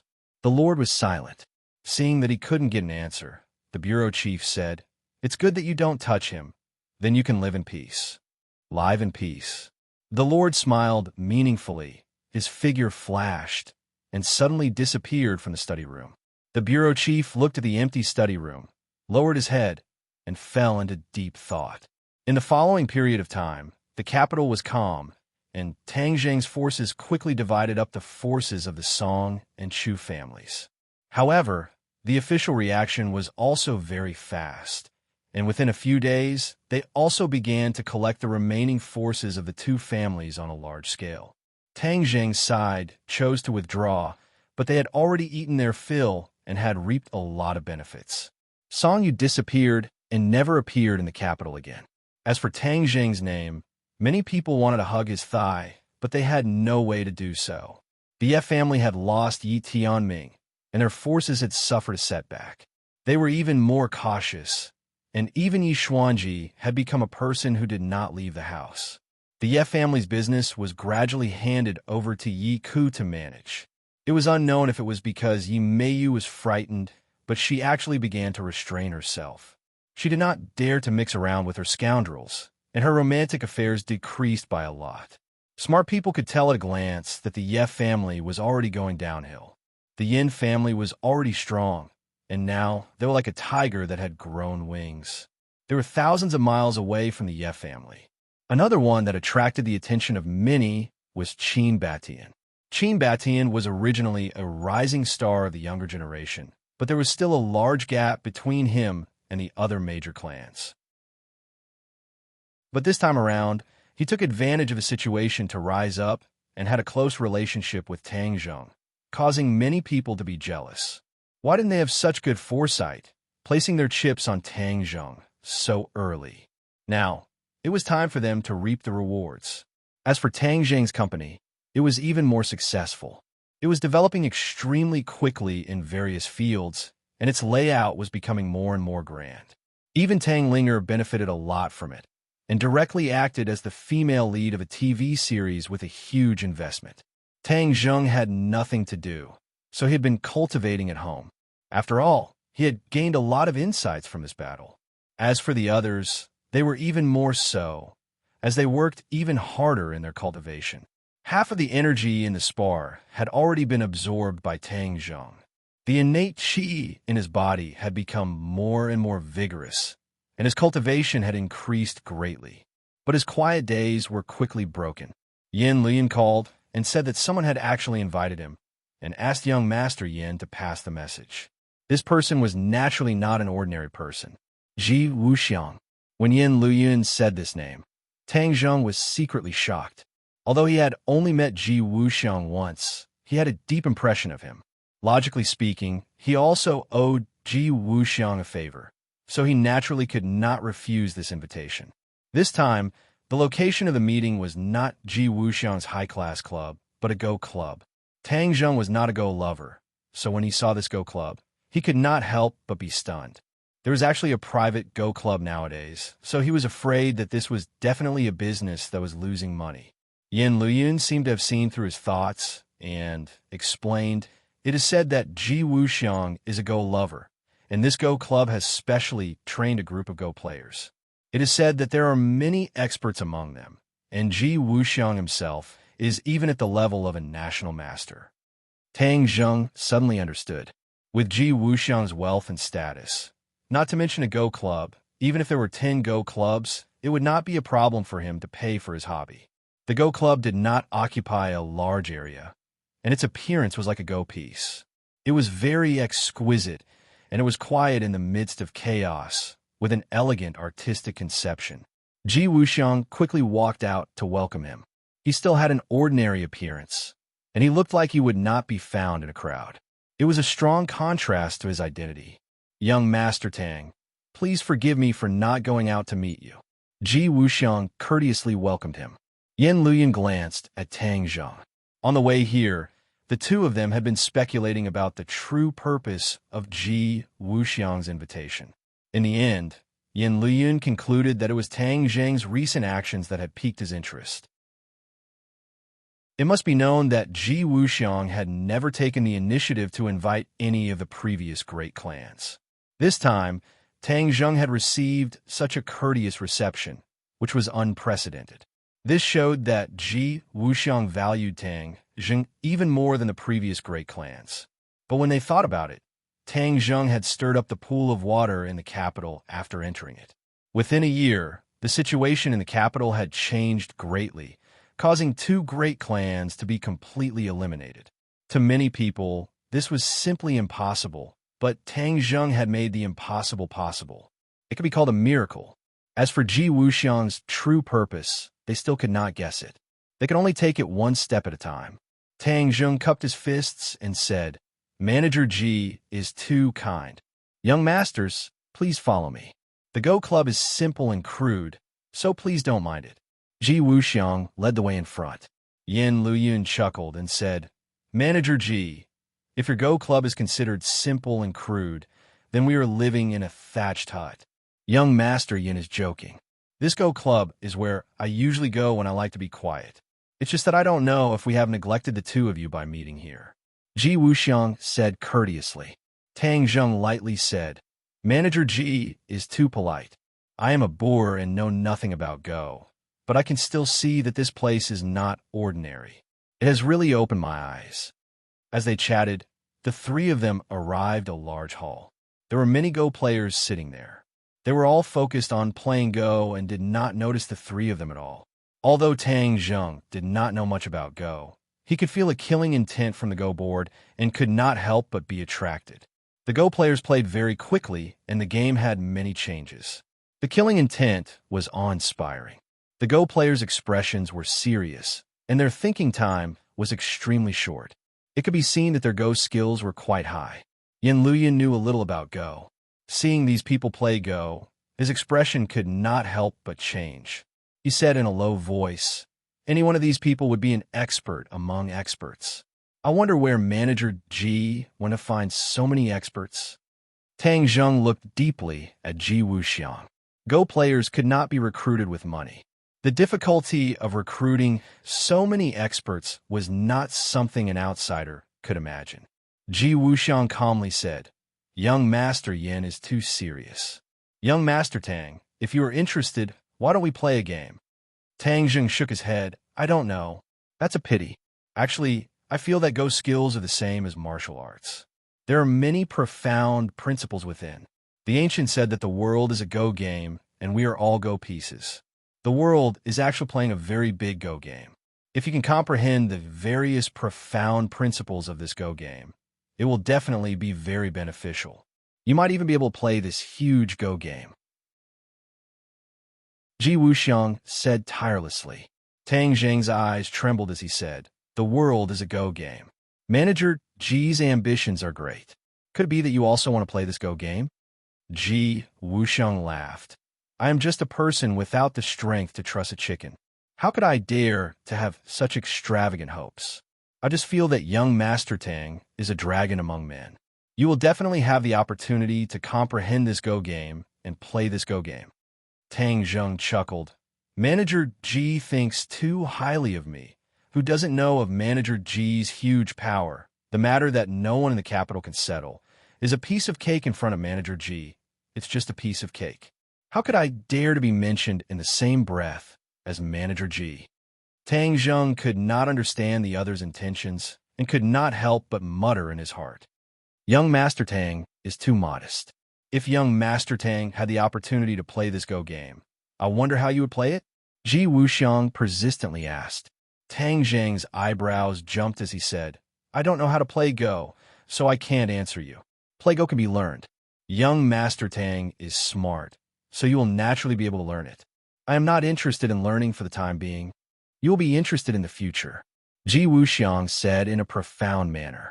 Yan Liuyun's expression became serious as he listened to the two's conversation.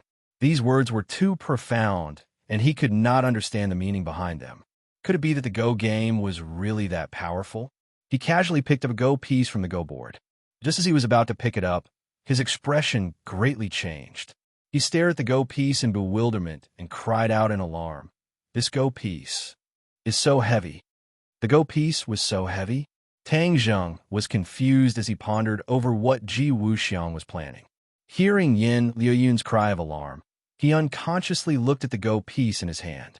A Go piece was so small, so how heavy could it be? Yin Liuyun took a deep breath as if he was using all of his strength to pick up the Go piece. The veins on his arm bulged, making him look very strange. Tang Zheng's heart trembled. Yin Liuyun's appearance was definitely not fake. Could it be that this Go piece was really as heavy as 1,000 caddies? He casually grabbed the Go piece from Yin Liuyun's hand. Although he was mentally prepared, his arm suddenly sank as a strong force pressed down on his fingertips. He revolved his true qi and immediately counteracted this force. He let out a long breath and finally picked up the Go piece as if it was light. Yin Liuyun saw Tang Zheng's appearance and could not help but feel ashamed. He was a few years older than Tang Zheng, but their strength was so different. He actually had to struggle to pick up a Go piece. Then what was so strange about this Go piece?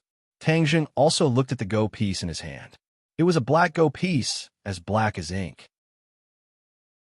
What material was this small Go piece made of to be so heavy? This was too unusual. His other hand immediately grabbed another Go piece on the Go board. It was the same. The other Go pieces were also as heavy as 1,000 caddies. Chapter 831.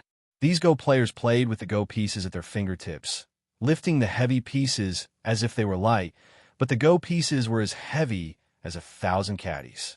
This showed that none of them were ordinary people. Tang Zheng examined these Go players again, but found that there was neither the fluctuation of inner energy of a martial artist nor the flow of zhenqi of a cultivator in their bodies. So how could they pick up the Go pieces? Tang Zheng was puzzled and could not hide his surprise as he looked at Ji Wuxiang. Seeing that he was so calm, he could not help but be shocked. Where did this person come from?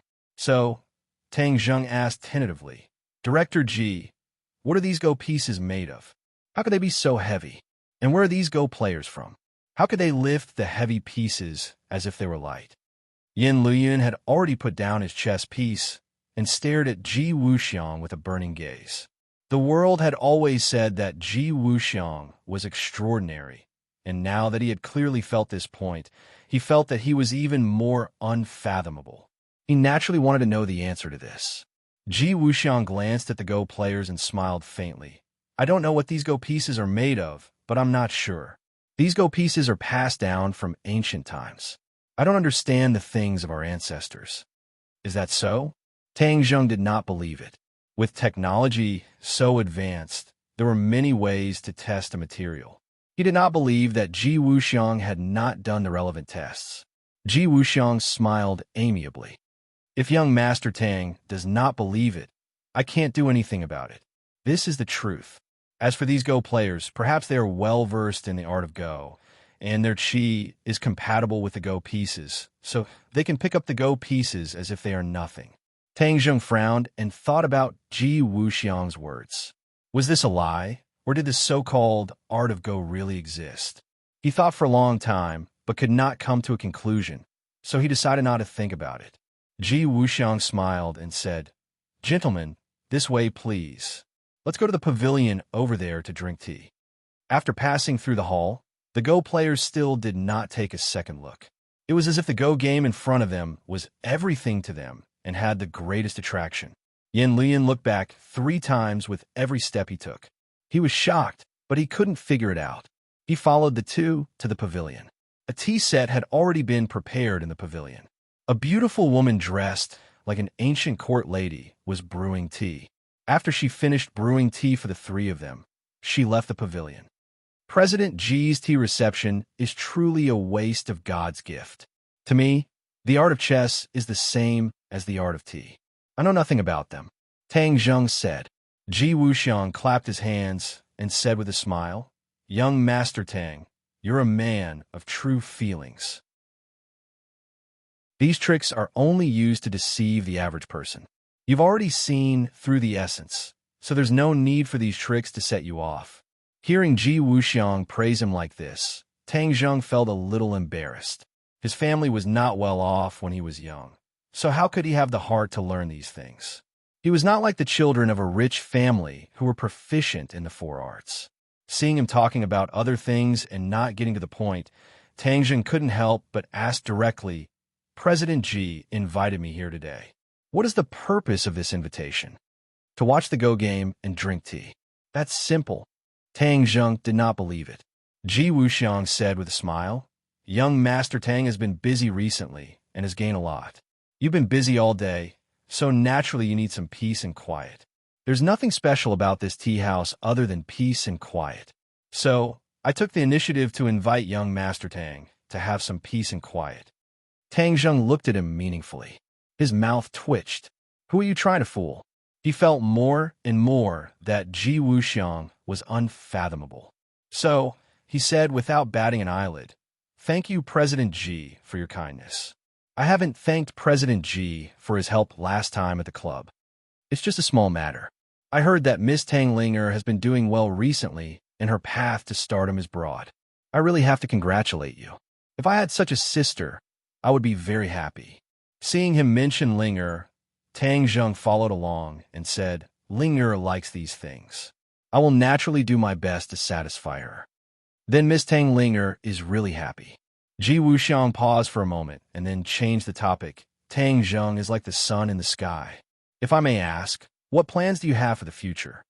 Tang Zheng shook his head and said, What plans can I have? I'll just live a simple life. Hee, young Master Tang must be joking. You could do whatever you want. How can that be considered a simple life? Presumably, the capital and even the country will be in the palm of young Master Tang's hand. Tang Zheng's head bulged, and he became vigilant. These words were a bit disgraceful. Chief Ji's words are exaggerated. This is my sincere truth. A man's pursuit is nothing more than power. With young Master Tang's strength, this power is not suitable. Tang Zheng's eyes became sharp as he stared at Ji Wuxiang and said, I am a law-abiding citizen. How can I do things that violate the law? Chief Ji's power is great, so of course you are not afraid of these rumors. I'm afraid. Tang Zheng had not easily dispelled the government's fear of him, so he would not let others speak of him. As for why Ji Wuxiang mentioned these words, he really could not figure it out. In this world, only those with ability can live. Young Master Tang is young and full of vigor. Could it be that you do not envy the ancient emperors? Ji Wuxiang patiently said. I don't want to. This is a new era, not ancient times. It is better to speak less of such nonsense. If Chief Ji does not have any other matters, then we will take our leave. Tang Zheng had already sensed a sense of crisis. This Ji Wuxiang seemed harmless, but he was like a poisonous snake. He actually used such a disgraceful thing to seduce him. If he fell for it, then he was afraid that what awaited him would not be good. Moreover, he had never thought of becoming a king in his heart.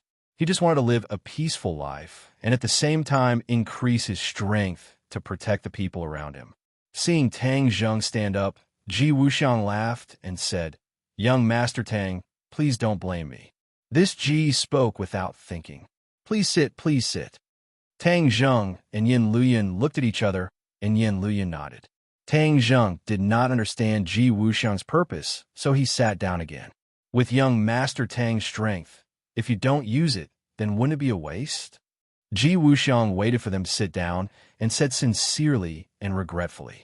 Tang Zheng's face sank and said, There's no need for Boss Ji to worry about this. Ji Wuxiang faintly smiled and said, Young Master Tang, I heard that there's a white-clothed woman called Fu Yao in your residence. I wonder if I have the honor to introduce her to you? I've admired her for a long time and would like to meet her. Fu Yao? Tang Zheng was slightly shocked. Could this be his true purpose? To meet Fu Yao? But Fu Yao was a complete stranger to him. So why did he want to meet her?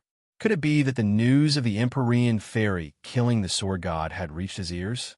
Tang Zheng did not change his expression and tactfully declined. Fu Yao is willing to meet a stranger. Ji Wuxiang faintly sighed and said, "That's a pity. The Fu family is the most ancient family name in Huaxia. It is said that they are the descendants of Fuxi. If this Miss Fu Yao is from this family, then she would have a long history. Boss Ji is experienced and knowledgeable. As for Fu Yao's family inheritance, I don't know." Tang Zheng still did not agree. "Is that so? I thought young Master Tang would know. After all, she lives in your residence. But I heard that a few thousand years ago, there was a woman called Fu Yao who shares the same name as your family. It's fate." Tang Zheng was shocked. What did Ji Wuxiang mean? Could it be that he already knew Fu Yao's origins? No, he had never told anyone about Fu Yao's origins. He had never even mentioned the name of the Empyrean fairy. So how could Ji Wuxiang know?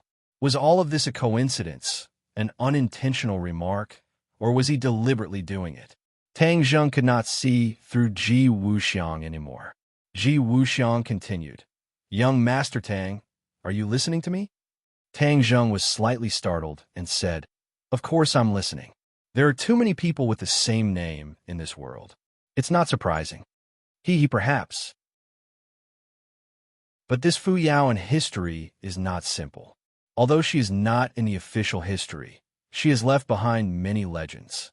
Some say that Fu Yao played a part in Qin Shi Huang unifying the world. In addition, she also has a very impressive name, the Empyrean Fairy." Hearing the name Empyrean Fairy, Tang Zheng's heart almost jumped out of his throat, but he still pretended to be calm and did not reveal any flaws. He faintly said, "This Fu Yao is so formidable, but there is no trace of her in the official history. That's strange. Boss Ji is experienced and knowledgeable to even know about matters from several thousand years ago. Formidable." Ji Wuxiang looked at Tang Zheng with a smile that was not a smile and said, "History is written by the victors." Qin Shi Huang naturally did not want the world to think that there was a woman on his path to becoming a king. If the world knew that he was able to ascend the throne because of a woman, how would the world view him? After all, women in ancient times were not valued and thought that a woman without talent was virtuous. Tang Zheng scoffed. If he had not been to Qin Shi Huang's mausoleum, he would have believed these words. But he had seen Qin Shi Huang and the Empyrean Fairy, so he naturally would not believe it. He was afraid that there was a hidden story. The Empyrean Fairy and he had known each other for so long, but she rarely talked about her past. Even when he beat around the bush, she remained silent. That's a pity. This kind of talented woman was buried in history. Tang Zheng pretended to sigh with regret. If I could see this person again, then I would have no regrets in this life." Ji Wuxiang looked deeply at him and sighed. "Several thousand years have already passed. This person has already passed away. How could I see her again?" Tang Zheng said, That's not necessarily true. Who knows? Maybe a miracle will happen." Ji Wuxiang said. Tang Zheng's heart beat wildly. What was the meaning of Ji Wuxiang's words? Did he really know Fu Yao's identity? Was this all a test, or did he already have concrete evidence? In addition, where did he get this information from? After all, it had already passed 1,000 years ago, and it had not been passed down in the official history. There were too many secrets that no one knew about. But one thing was certain. Ji Wuxiang beating around the bush and beating around the bush, his ultimate goal was the Empyrean Fairy, Fu Yao. Chapter 832. Thank you for your hospitality today, President Ji. I still have matters to attend to, so I'll take my leave first. Tang Zheng stood up again. Yin Luyan also felt the strange atmosphere and stood up as well. Seeing that Tang Zheng was determined to leave, Ji Wuxiang helplessly smiled and said, "Then we'll meet again next time."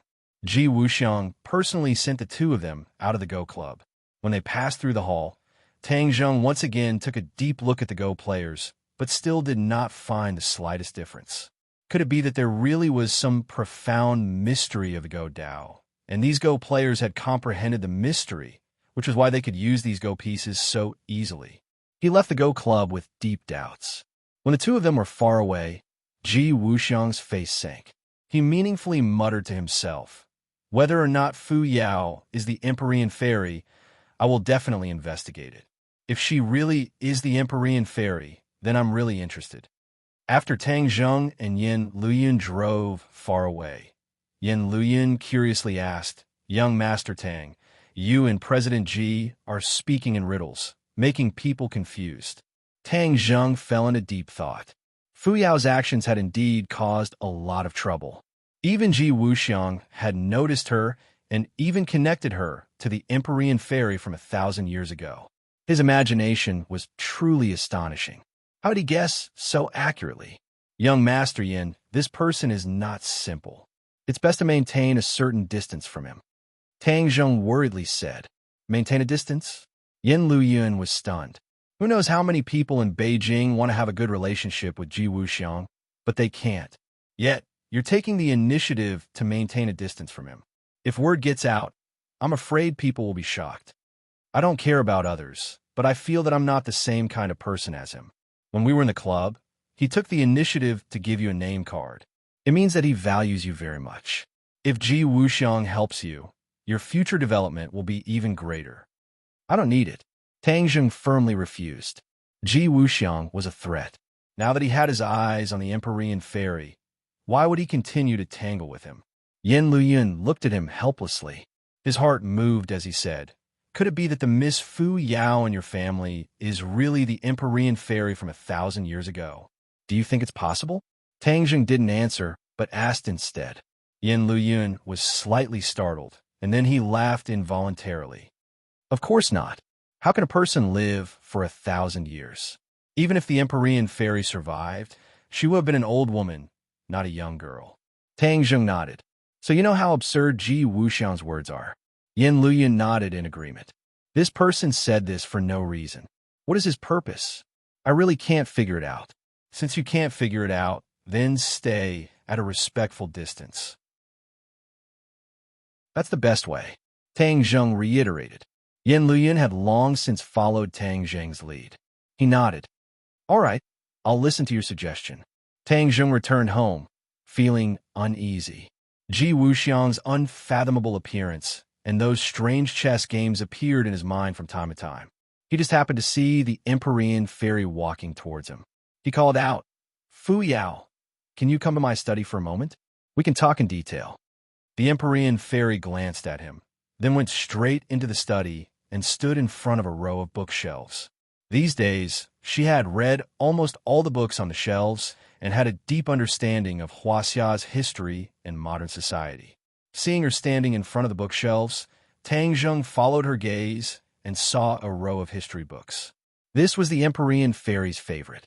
Tang Zheng just happened to remember Ji Wuxiang's words. I heard that when Qin Shi Huang unified the world and ascended to the throne, you were the one who made the greatest contribution. The Empyrean fairy's gaze moved away from the bookshelves and looked suspiciously at Tang Zheng. Where did you hear this? She asked. The Empyrean fairy had already confirmed that there were no records of her in history, so she couldn't help but be surprised to hear this from Tang Zheng's mouth. Someone told me. He wanted to see you today, but I refused. Someone wanted to see me? Moreover, he knows the true history of the past. The Empyrean fairy's eyes widened. Yes, this person's name is Ji Wuxiang.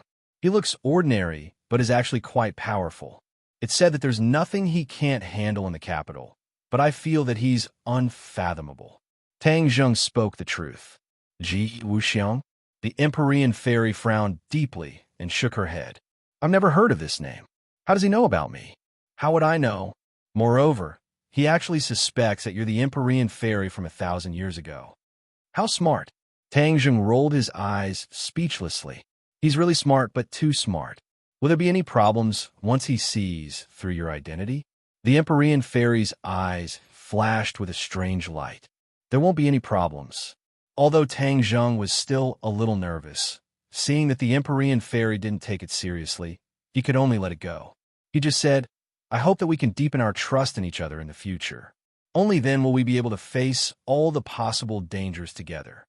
The Empyrean fairy stared at Tang Zheng deeply and said, "You and I have never truly trusted each other completely.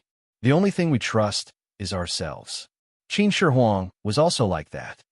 Tang Zheng had always felt that the Empyrean fairy was always on guard against him. Now that he heard what she said, it was finally confirmed. So it turned out that she was on guard against him because of his identity as a Skywalker. Could it be that Skywalkers really only trust themselves and not others? Tang Zheng lowered his head and thought for a while. Then he immediately rejected this theory. He was a Skywalker, but he would also trust other people wholeheartedly. Everyone is an individual. Don't use Qin Shi Huang's personality on me. Tang Zheng refuted. The Empyrean fairy disagreed. A leopard cannot change its spots. I know Skywalkers better than you. Before Qin Shi Huang ascended to the throne, he was also like this. But after he ascended to the peak of power, he changed completely. That's why I was disheartened and didn't want to help him anymore. But I didn't expect that he actually wanted to use me to adjust the pure yang energy in his body. What a wishful thinking. Tang Zheng, of course, knew what it meant to adjust the pure yang energy. This Empyrean fairy actually didn't care about the most powerful emperor in history. So, it's useless to persuade me. Tang Zheng fell into deep thought. The knowledge that the Empyrean fairy knew was very important to him, especially now that the demon race had arrived.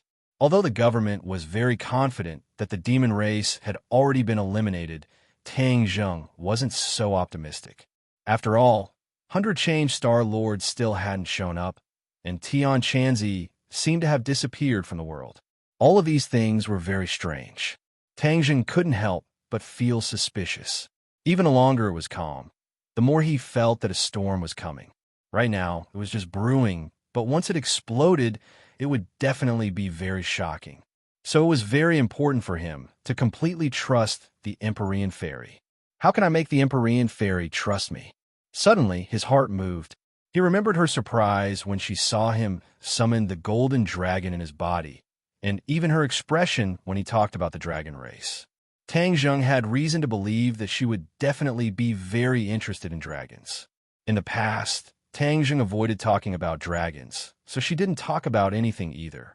Every day, she just carefully taught Nana. If he really wanted to gain her trust, perhaps dragons would be a breakthrough. Take her to see the five-clawed golden dragon. This idea emerged in Tang Zheng's mind, and then became very strong.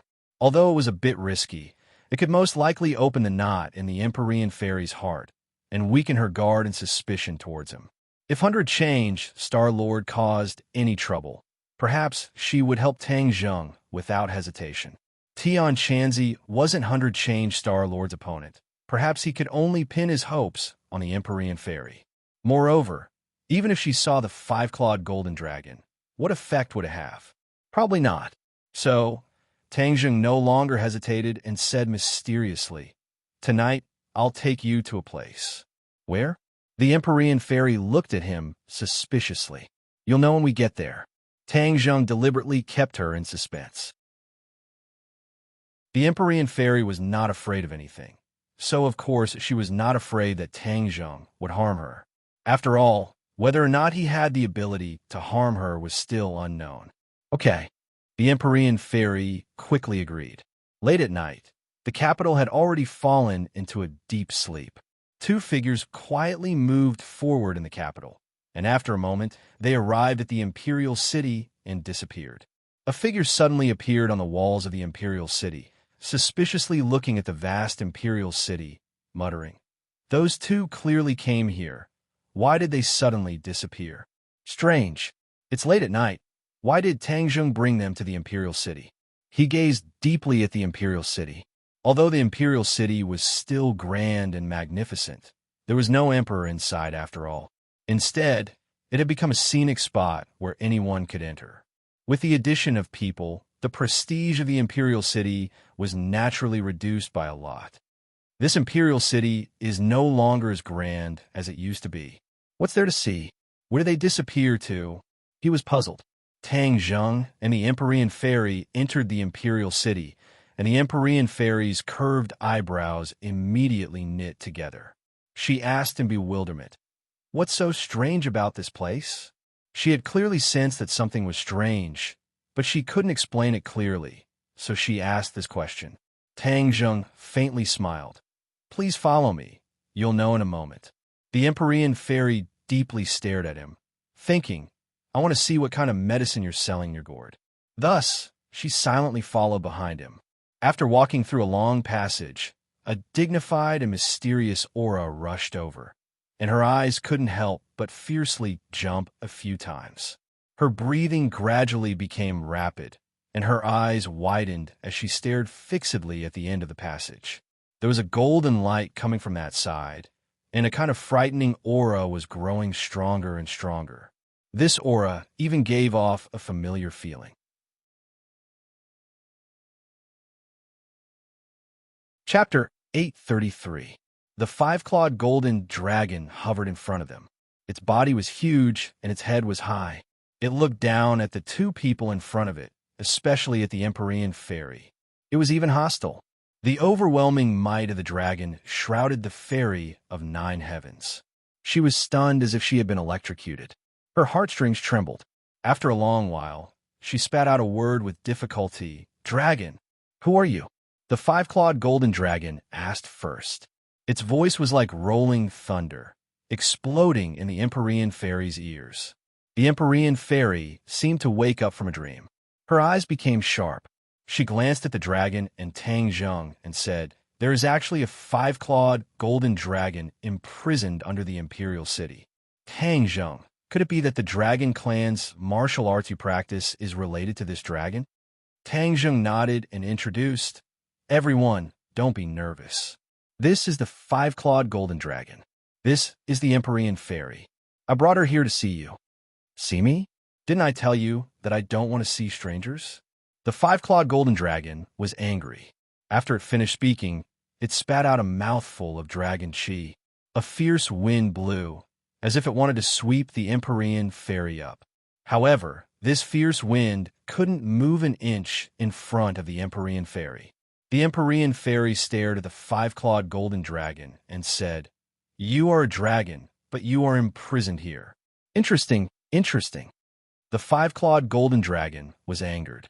It let out a dragon roar and roared. You dare to laugh at me? Hee hee.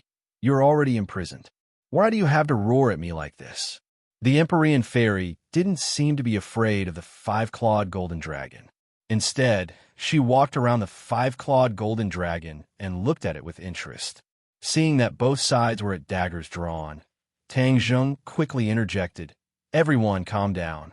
The five-clawed golden dragon is my friend. In addition, the Empyrean fairy is very important to me. Let's not hurt each other. Are you the Empyrean fairy? The five-clawed golden dragon was shocked. Its huge eyes stared straight at the Empyrean fairy. Aren't you dead? How'd he come back to life? Seeing that the five-clawed golden dragon actually knew about the Empyrean fairy, Tang Zheng was shocked and said, You actually know her? Of course I know. The Empyrean fairy is so famous. How could I not know? The Empyrean fairy has the 9 yin saint body, which is the same as your 9 yang saint body. They are both rare constitutions, and the Empyrean fairy is the best of the 9 yin holy body. Besides, she has another identity, and it's hard for her not to attract attention. Shut up. The Empyrean fairy suddenly rebuked and stopped him. Tang Zheng was slightly stunned. He didn't know about the Empyrean fairy's origin, but it seemed that he had overlooked the most important part. The five-clawed golden dragon knew a lot of things, but he didn't ask it. Tang Zheng turned to the Empyrean fairy and said, Fu Yao, maybe I shouldn't ask this question, but since I brought you to see the five-clawed golden dragon, this is my biggest secret. This has already shown my sincerity, so why can't you be honest with me? This is good for both of us.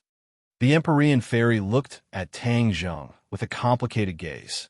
She knew that if Tang Zheng's words were reasonable, then even if she didn't say it, Tang Zheng could find out from the five-clawed golden dragon's mouth.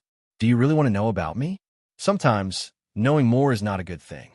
The Empyrean fairy said deeply. Tang Zheng nodded firmly. Yes, I want to know. The Empyrean fairy looked at the five-clawed golden dragon and said, Then tell me. The five-clawed golden dragon laughed and said, Those people may have died, but our dragon clan's longevity banquet is long, so these things are still known. The Empyrean fairy snorted coldly. The Empyrean fairy's true identity is the Emperor of Heaven's daughter. This is a secret that very few people know. However, for some unknown reason, she was personally trapped in the mountain river map by the Emperor of Heaven. After the Emperor of Heaven died, the world changed and history changed. The Empyrean fairy escaped from the mountain river map and met Qin Shi Huang, who helped him complete his hegemony. Later on, the Empyrean fairy mysteriously disappeared. I heard that she died, but it turns out that she didn't die. The Emperor of Heaven's daughter, Tang Zheng, was dumbfounded. He was afraid that even Tian Chanzi didn't know this, so he didn't react to the Empyrean fairy's name. This name alone sounded very prominent. A person who dared to be called the Emperor of Heaven was naturally not an ordinary person. Looking at Tang Zheng's reaction, the five-clawed golden dragon guessed what he was thinking and said, the Emperor of Heaven was a descendant of Fuxi. His cultivation was extremely shocking, so he was crowned as the Emperor of Heaven, the Lord of Heaven. You can imagine what it means to be the Lord of the Heavens at that time. Tang Zheng looked at the Empyrean fairy with shining eyes. It turned out that her background was so great. Ji Wuxiang mentioned the ancient Fu clan, which probably knew the Empyrean fairy's true identity from somewhere, so they valued her so much.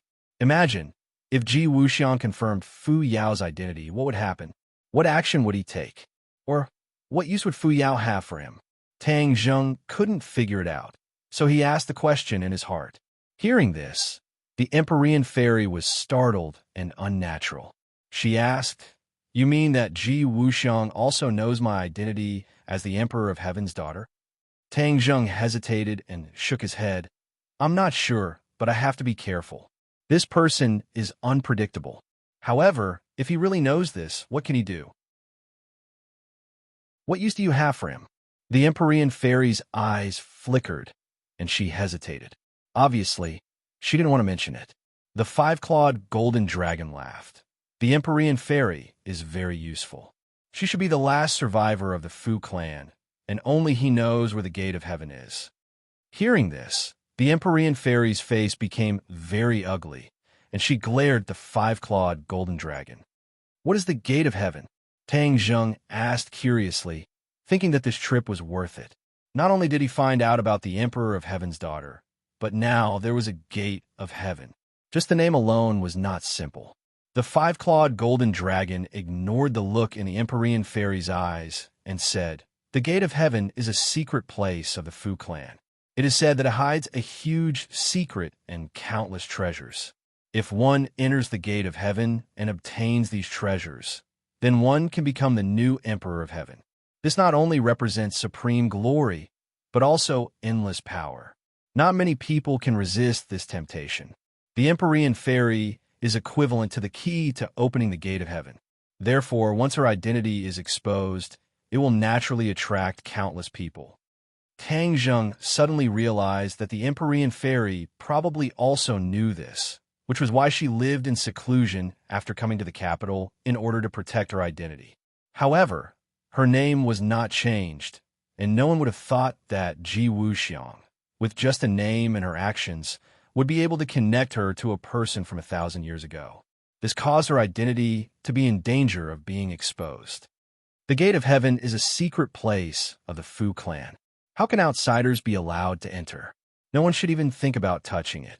The Empyrean fairy said coldly, emitting a murderous aura. The five-clawed golden dragon laughed. "You may think this way, but others will not think this way. No one will ignore such a huge opportunity." Tang Zheng recalled Ji Wuxiang's expression and his heart trembled, saying, "I'm guessing that Ji Wuxiang is most likely because of this matter. That old fox, he looks harmless, but he actually has this idea. If anyone dares to have this idea, I will definitely not let them go. I want to meet this Ji Wuxiang." The Empyrean fairy said resolutely. "Ah." Tang Zheng was shocked. "It was not easy for me to brush him off. If you take the initiative to deliver yourself to him, won't it be dangerous? If we allow him to scheme behind our backs, then it will be even more dangerous. Moreover, This is not my style. I, the Empyrean fairy, have always been straightforward and straightforward. I want to find out his true goal. Tang Zheng speechlessly rolled his eyes. He did not know whether this was a good thing or a bad thing. Let's think about it at length. Tang Zheng tactfully advised. He was still not at ease with Ji Wuxiang. This person was evil, and he did not want him to know the real situation of the Empyrean fairy. You are a grown man. What are you being so wishy-washy about? Could it be that you are afraid that he will harm me? The Empyrean fairy asked unhappily. Tang Zheng smiled embarrassedly. Wasn't this exactly what he was worried about? This is no longer a world filled with experts. In this world, if anyone wants to harm me, then they have to consider their own strength. The Empyrean fairy said confidently. During this period of time, the Empyrean fairy had gained enough understanding of the modern world. Although the modern world was technologically advanced, in terms of personal strength, she was confident that no one could be her opponent. This was why she was so confident. Tang Zheng was speechless. The five-clawed golden dragon laughed and said, Tang Zheng, you are actually worried about the safety of the Empyrean fairy. Your worries are groundless. Do you know how high her cultivation is? This was a question that had always puzzled Tang Zheng. He looked at the five-clawed golden dragon blankly and asked, How high? If I am not mistaken, she should be in the apotheosis stage. The five-clawed golden dragon deduced. The Empyrean fairy did not refute, which obviously meant that she agreed. Tang Zheng's heart skipped a beat. He had been guessing how powerful the Empyrean fairy was, but he did not expect that she was in the apotheosis stage, which was much higher than Tian Chanzi. Tian Chanzi had only cultivated to the Yuanying stage. The apotheosis stage. Tang Zheng suddenly remembered something. He looked at the five-clawed golden dragon with a complicated expression. The five-clawed golden dragon guessed his thoughts and said, If someone in the apotheosis stage can break the formation of this imperial city, I will be able to see the light of day again. Tang Zheng nodded suddenly. This was what he had agreed with the five-clawed golden dragon.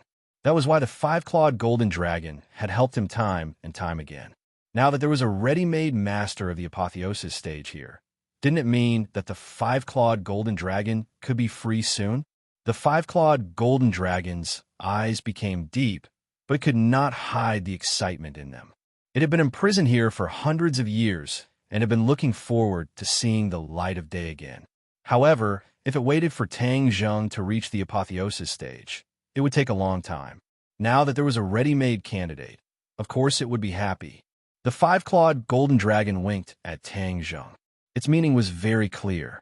It wanted him to ask the Empyrean fairy to help it out. At this moment, Tang Zheng hesitated. The five-clawed golden dragon had a lot of resentment against human beings. It was imprisoned here by human beings. What if it took revenge after it was freed? Chapter 834. The five-clawed golden dragon obviously didn't notice Tang Zheng's worry and continued to give him meaningful looks. The Empyrean fairy raised her eyebrows and asked, What's the matter? Tang Zheng had no choice but to tell her the truth. The five-clawed golden dragon is trapped by the Imperial City's restriction array. Only those in the spirit severing stage can break the restriction array and regain its freedom. You are in the spirit severing stage, so I want to ask for your help. The Empyrean fairy coldly snorted and refused without hesitation. No. Huh? Tang Zheng and the five-clawed golden dragon didn't expect her to refuse so decisively. They looked at her in surprise and asked, Why not? The Empyrean fairy looked at the five-clawed golden dragon indifferently and said, No means no. Tang Zheng rolled his eyes and guessed a few things. In any case, the Empyrean fairy was also a woman and had a woman's common trait, holding a grudge. She was obviously the same. Just now, the five-clawed golden dragon had exposed her true identity, so she refused the five-clawed golden dragon's request. The five-clawed golden dragon didn't understand this and was indignant. You help me out, this won't do you any harm, so why don't you agree? Why do you ask so many questions? The Empyrean fairy curled her lips and said coldly. Tang Zheng sighed inwardly. This five-clawed golden dragon was probably a single dragon. It didn't know how to read the mind of the opposite sex, so how could it pick up other female dragons? The five-clawed golden dragon angrily roared and swayed its body, as if it wanted to teach the Empyrean fairy a lesson. However, the Empyrean fairy was not afraid at all. Instead, she took a few steps forward and approached the five-clawed golden dragon. Her thin body was in sharp contrast to the huge monster in front of her, but her momentum was not weak at all. The five-clawed golden dragon glared at her and opened his mouth wide as if he wanted to swallow her. But in the end, he restrained himself and said unwillingly, "If it weren't for Tang Zheng's face, I would have swallowed you in one gulp." The Empyrean fairy sneered.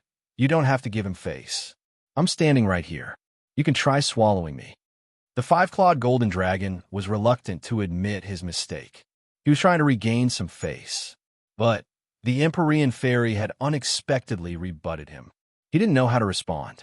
The five-clawed golden dragon was extremely embarrassed. It angrily turned its head away. Out of sight, out of mind. Tang Zheng didn't know whether to laugh or cry as he looked at this scene. He originally thought that the five-clawed golden dragon was so high and mighty that no one could control it. But now, it seemed that this was not the case. Everything had its vanquisher. The Empyrean fairy was actually able to subdue it and make it suffer, but there was nothing it could do. In fact, he was relieved. If the Empyrean fairy had agreed to his request, the five-clawed golden dragon would have been freed. This meant that there were too many unknowns that he couldn't control. This was not a situation he wanted to see. Now that the Empyrean fairy had refused, everything could be maintained. This was the best result. The five-clawed golden dragon was angry and stopped talking to them. Tang Zheng simply left the imperial city with the Empyrean fairy and quietly returned home. The person who was following them had already left, so he didn't notice the two of them coming out of the imperial city. The two of them also didn't know that they were being followed. This was enough to show how powerful the person who was following them was to be able to escape their perception. The next day, the Empyrean fairy couldn't wait to find Tang Zheng and ask him about Ji Wuxiang's residence. Tang Zheng also didn't know where Ji Wuxiang lived. This person's whereabouts were secretive. It wouldn't be easy to find him unless he took the initiative to contact him. Since the Empyrean fairy had made up her mind to see him, then he would ask him out and meet him openly to see if he could find some clues. Tang Zheng found Ji Wuxiang's business card, which was given to him at the club. Yin Luyan once said that this business card was not simple and that many people wanted to get such a business card. But now, Tang Zheng didn't care much about this business card. He dialed the number on the card. After a few beeps, Ji Wuxiang's voice came from the other end. "Young Master Tang called me." What a surprise. Tang Zheng was slightly surprised. He hadn't spoken yet, but the other party had already guessed it. This was really not simple. "Boss Ji, didn't you say yesterday that you wanted to see Miss Fu Yao? Where should we meet?" Tang Zheng went straight to the point.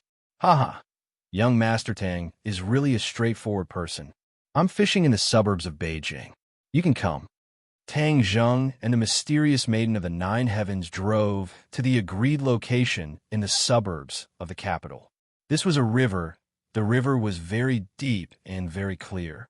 Not far away was a green mountain, which was completely different from the tall buildings of the capital. Ji Wuxiang sat alone on the riverbank with a fishing rod in his hand. He leisurely stared at the river. Suddenly, the corner of his mouth rose, and he said with a meaningful smile, "The fish took the bait."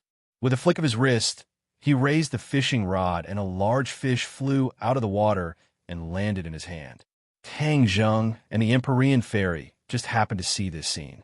Tang Zheng praised, "Boss Ji is really in a good mood to find such a place with green mountains and clear water."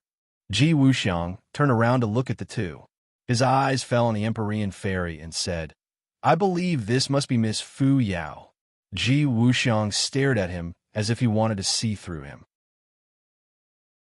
However, after staring for a long time, he was unable to see anything. Ji Wuxiang was just an ordinary person. There was nothing special about him. This made the Empyrean fairy disappointed. "I heard that you wanted to see me," the Empyrean fairy said. Ji Wuxiang nodded with a smile and said, "Yes, I have long heard of Miss Fu Yao's famous name. To be able to meet you today is an honor of 3 lifetimes. The Empyrean fairy didn't bat an eyelid. Miss Fu Yao's surname is very rare and very ancient. I wonder where Miss Fu Yao is from? Ji Wuxiang asked. The Empyrean fairy said, "What's so important about this? I am very interested in history, so I like to study these things. In particular, the various surnames of Huaxia all have their own historical origins. Miss Fu Yao's surname is especially special. It is said that you are a descendant of Fuxi. I wonder if Miss Fu Yao can dispel my doubts? You will be disappointed. I do not have a fixed residence. The 4 corners of the world are my home. I do not know where I am from." The Empyrean fairy refused. Ji Wuxiang didn't seem to be surprised by this answer. He smiled calmly and said, "Actually, there are many people from the Fu clan in history. Several thousand years ago, when Qin Shi Huang unified the world, there was one person who assisted him. That person was from the Fu clan. Speaking of which, it is quite a coincidence that this person not only has the same surname as you, but even your name is the same. You are both called Fu Yao. Oh, there are many people with the same surname and name. What's so strange about that?" Fu Yao said without leaving a trace. Ji Wuxiang nodded and said, "That makes sense. It is just that there are very few people with the surname Fu, and even their names are the same. That is why it is a bit strange." Tang Zheng interrupted and said, "Director Ji, I have already said this before. You didn't believe me, but now you should believe me.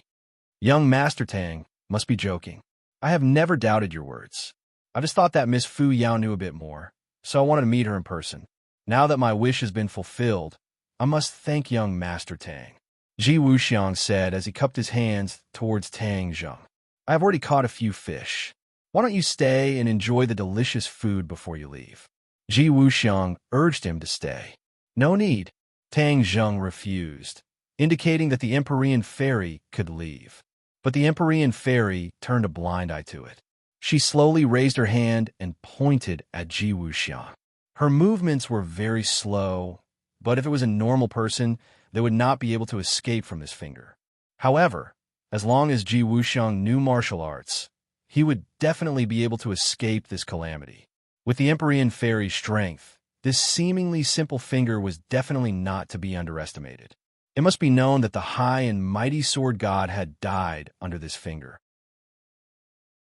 Ji Wuxiang was very clear on this point, so when he saw this finger, he turned pale with fright and exclaimed, "Miss Fu Yao, what are you doing?"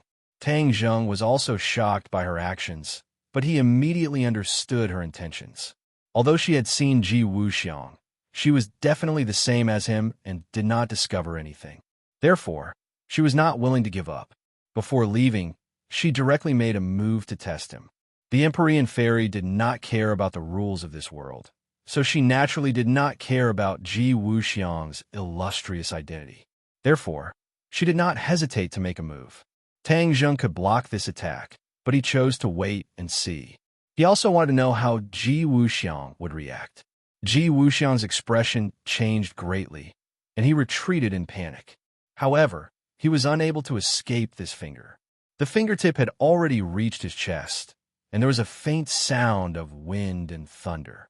If he was hit, he was afraid that he would not be able to keep his life. If a person really knew martial arts in this life and death situation, they would instinctively counterattack because no one wanted to die. However, Ji Wuxiang still did not react. He was dumbstruck, like a fish on a chopping board, helplessly waiting for death. The fingertip finally hit Ji Wuxiang, and Ji Wuxiang flew out like a kite with a broken string.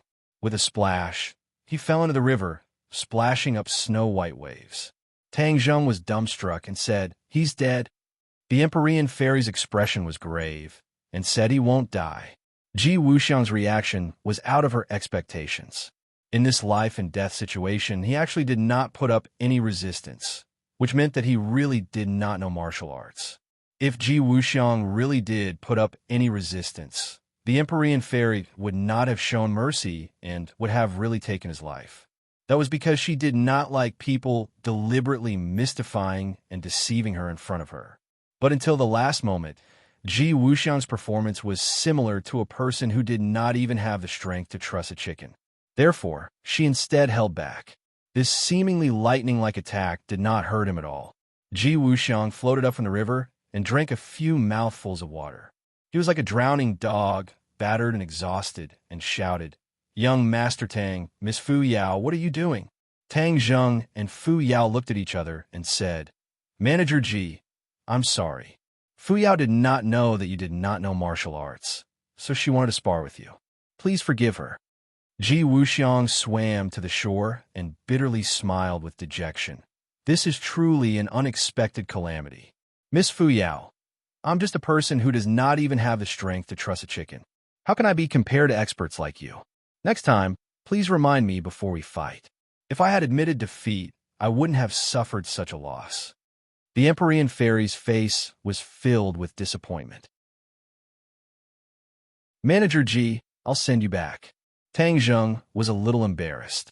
No need, my car is over there. I'll go back by myself. Since that was the case, Tang Zheng did not want to stay any longer, so he got in the car with Fu Yao and left. Ji Wuxiang's body was dripping wet as he looked at the direction where the car disappeared with an unfathomable smile. He muttered, "You want to test me? Huh."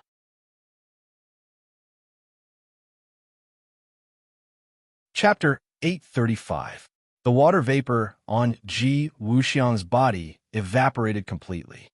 If Tang Zheng and the Empyrean Fairy saw this, they would be shocked. This was not an ability that ordinary people could have, and they did not see Ji Wuxiang's extraordinary skills at all. Even the Empyrean Fairy's probing did not succeed. This not only showed that the other party was strong and good at hiding, but also that his temperament was not comparable to ordinary people. In the face of the threat of death, he could control his body's instincts and remain indifferent. I can be sure that Fu Yao is the Empyrean Fairy, Ji Wuxiang said lightly, his eyes flashing with a strange light. Haha, Tang Zheng is really lucky. He even found the Empyrean Fairy from 1,000 years ago and made her willingly stay by his side. It's really enviable. He changed the topic. However, this is a good thing for me. It gives me the opportunity to enter the Divine Gate.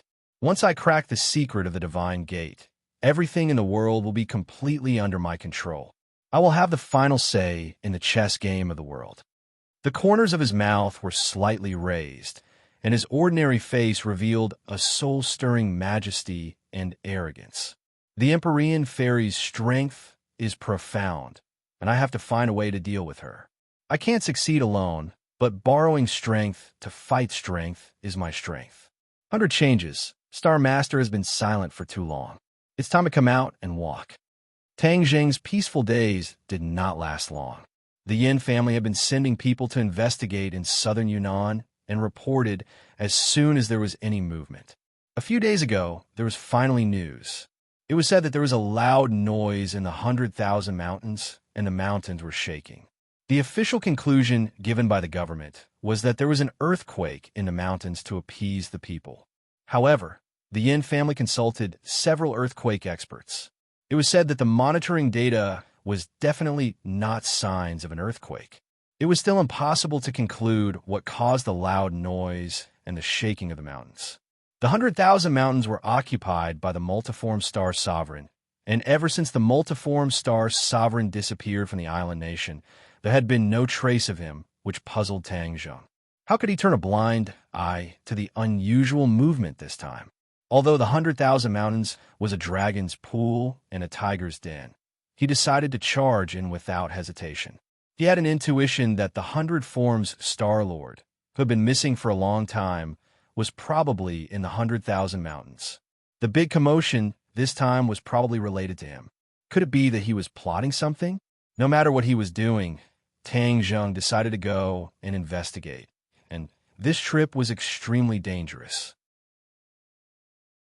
Marshall and the others took the initiative to volunteer, but Tang Zheng had no choice but to refuse. In the end, he asked the Empyrean Fairy to go with him to the 10,000 Great Mountains. The others had a lot of complaints in their stomachs, but Tang Zheng could only turn a blind eye to them. Not only were there countless demonic beasts running amok in the 100,000 mountains, there was also the 100 Transformation Star Sovereign.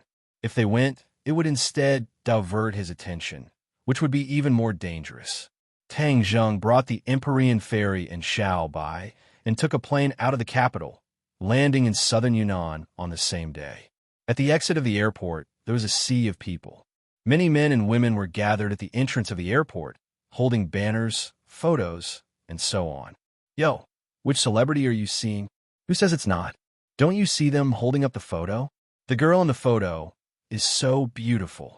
Tang Zheng heard the discussions of the people nearby and looked over. Sure enough, he saw a few huge photos. Linger. He was shocked. The person in the photo was actually Tang Linger, and the banner clearly had the words Tang Linger Fan Club written on it. Tang Zheng couldn't help laughing. He hadn't seen Linger for a long time. He knew that she was busy flying around every day, so busy that her feet didn't touch the ground, but he didn't expect to see her fans here. He couldn't help but feel gratified. Linger was simple and honest, which was incompatible with the foul atmosphere of the entertainment circle. However, with his protection, she didn't have to worry about this at all. Suddenly, there was a burst of screams and cheers from the crowd. A group of people walked out. The fans wanted to rush up crazily, but they were stopped by the security guards. "What's the matter?" Empyrean Fairy asked. She had never seen Linger before. Tang Zheng smiled faintly. "I saw an old friend." Linger walked out surrounded by a group of people. Linger waved and smiled at the fans. The fans were so excited that they kept shouting her name. Tang Linger had always been a pure girl. Every frown, every smile, and every movement revealed a sense of freshness, which was completely different from the sexy style of other female celebrities. She gave people a feeling of bathing in the spring breeze. Linger kept smiling and nodding her head. Suddenly, she saw a person in the crowd. Her eyes lit up and she exclaimed, "Master!" Her voice wasn't loud, but the people around her still heard it. A few staff members opened their eyes in suspicion. Master? Could it be that they heard wrong? Only Amy's ears twitched, and she started searching in the crowd. As Linger's manager, he knew that there was only one person in the world who could make Linger so surprised and call him master. Sure enough, he immediately found Tang Zheng in the crowd.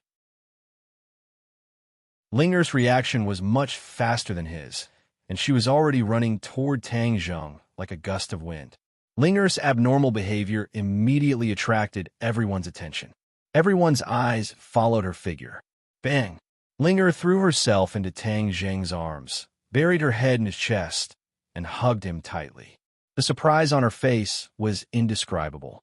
Everyone was stunned, as if they had been immobilized. Amy slapped her head, frowned, and complained incessantly. "Oh no, this is big trouble. Linger has never had any scandals.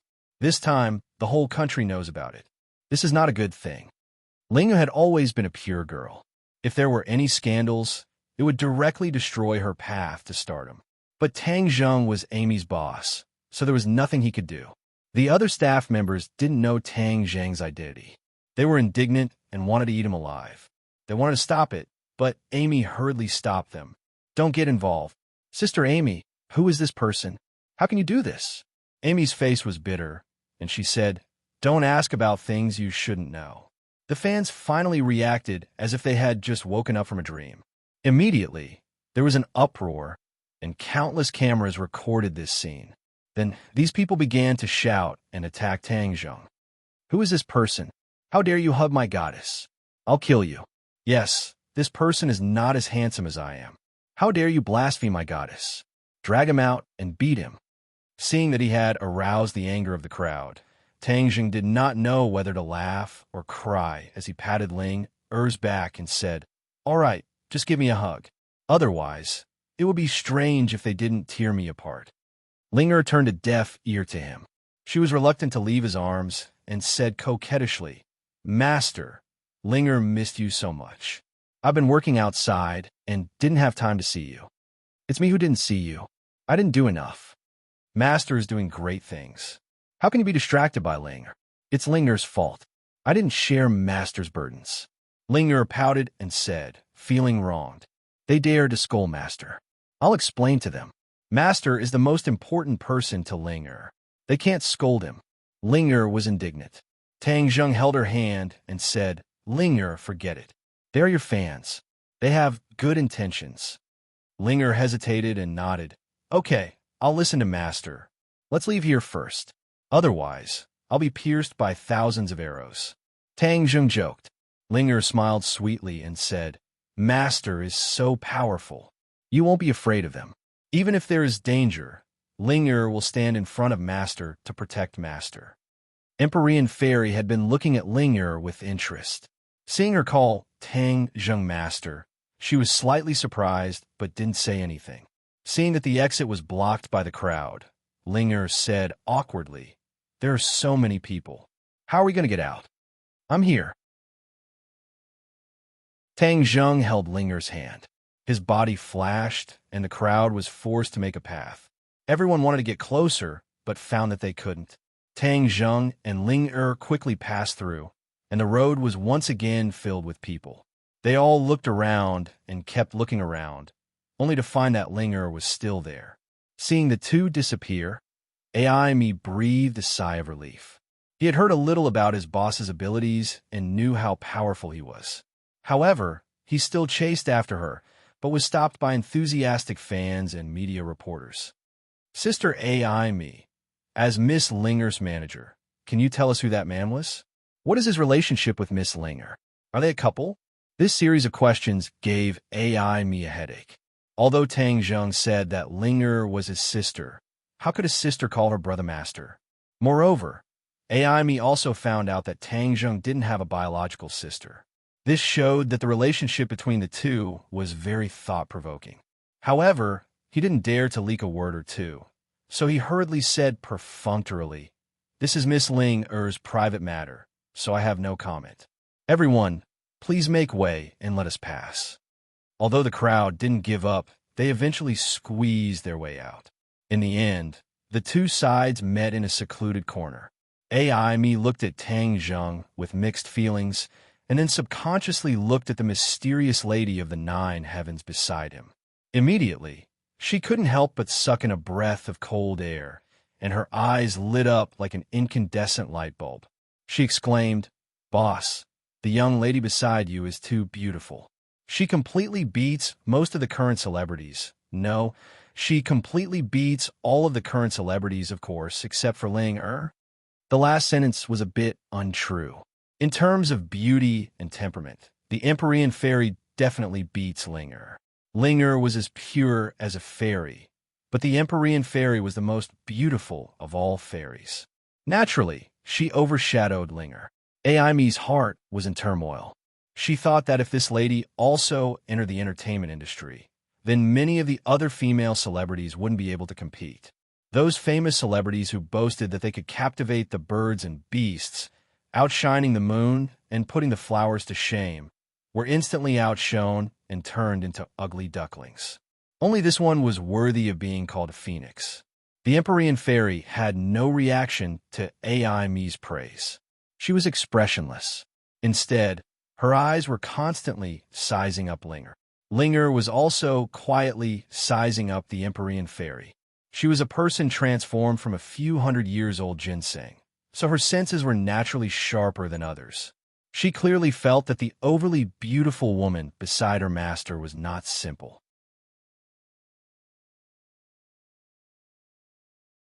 Chapter 836.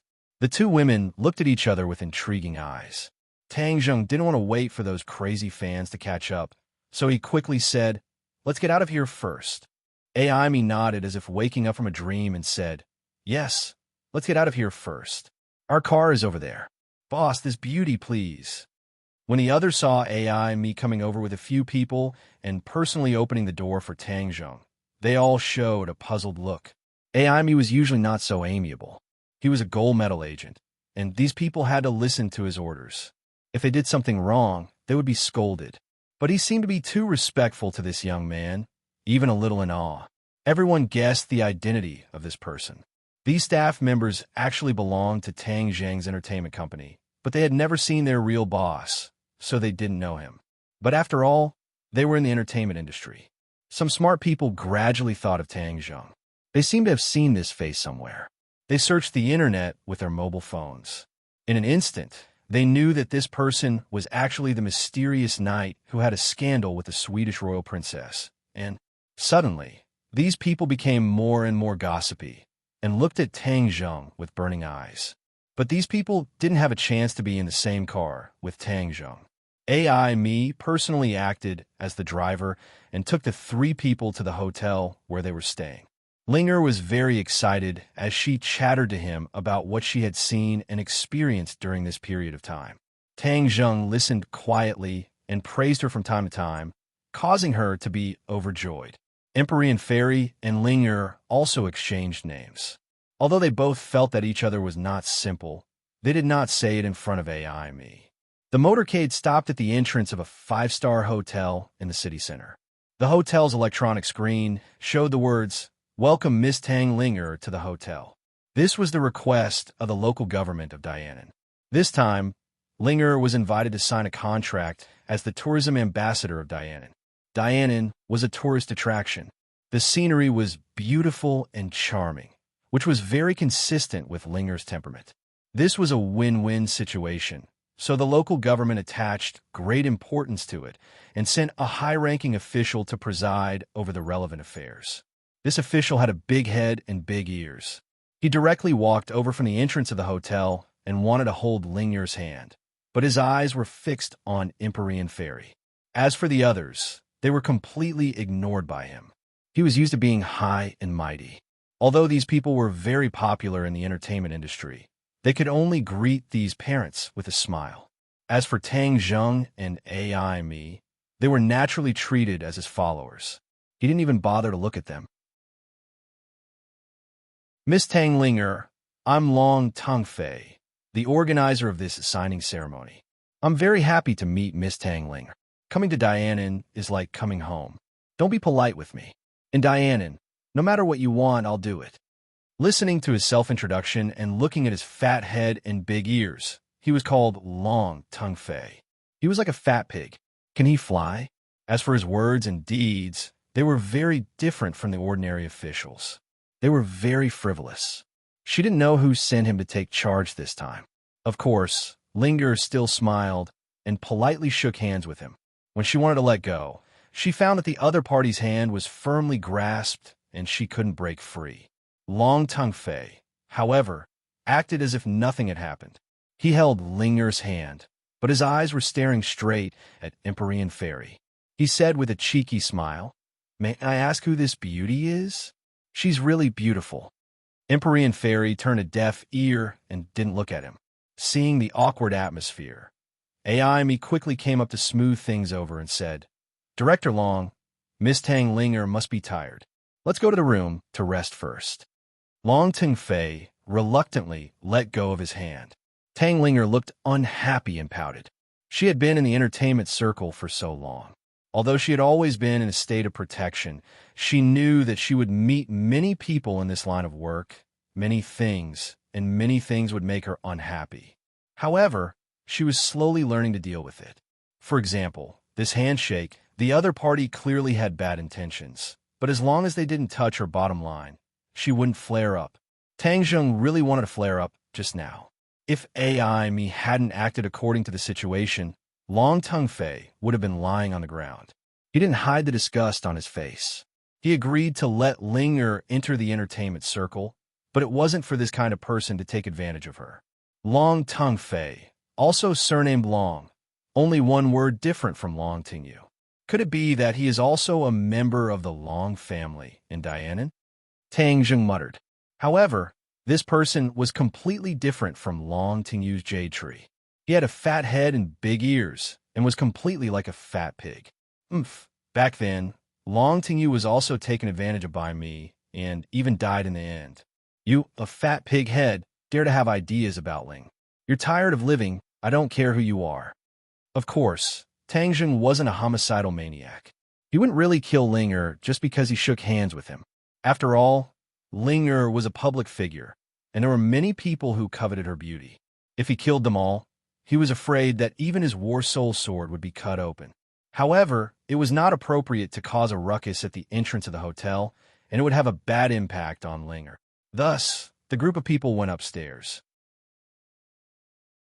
Long Ting Fei's eyes would occasionally wander between Tang Linger and Empyrean Fairy, lingering on. The officials of Dianan had arranged a luxurious executive suite for Tang Linger. When the door was opened, Long Ting Fei wanted to go in, but he was stopped by Tang Zheng. Seeing that his path was blocked, Long Ting Fei raised his eyebrows and said angrily, "Get out of the way." Seeing that Tang Zheng was indifferent, the displeasure on Long Ting Fei's face grew even stronger, and he said, "Miss Linger, let your staff leave. We still have business to discuss.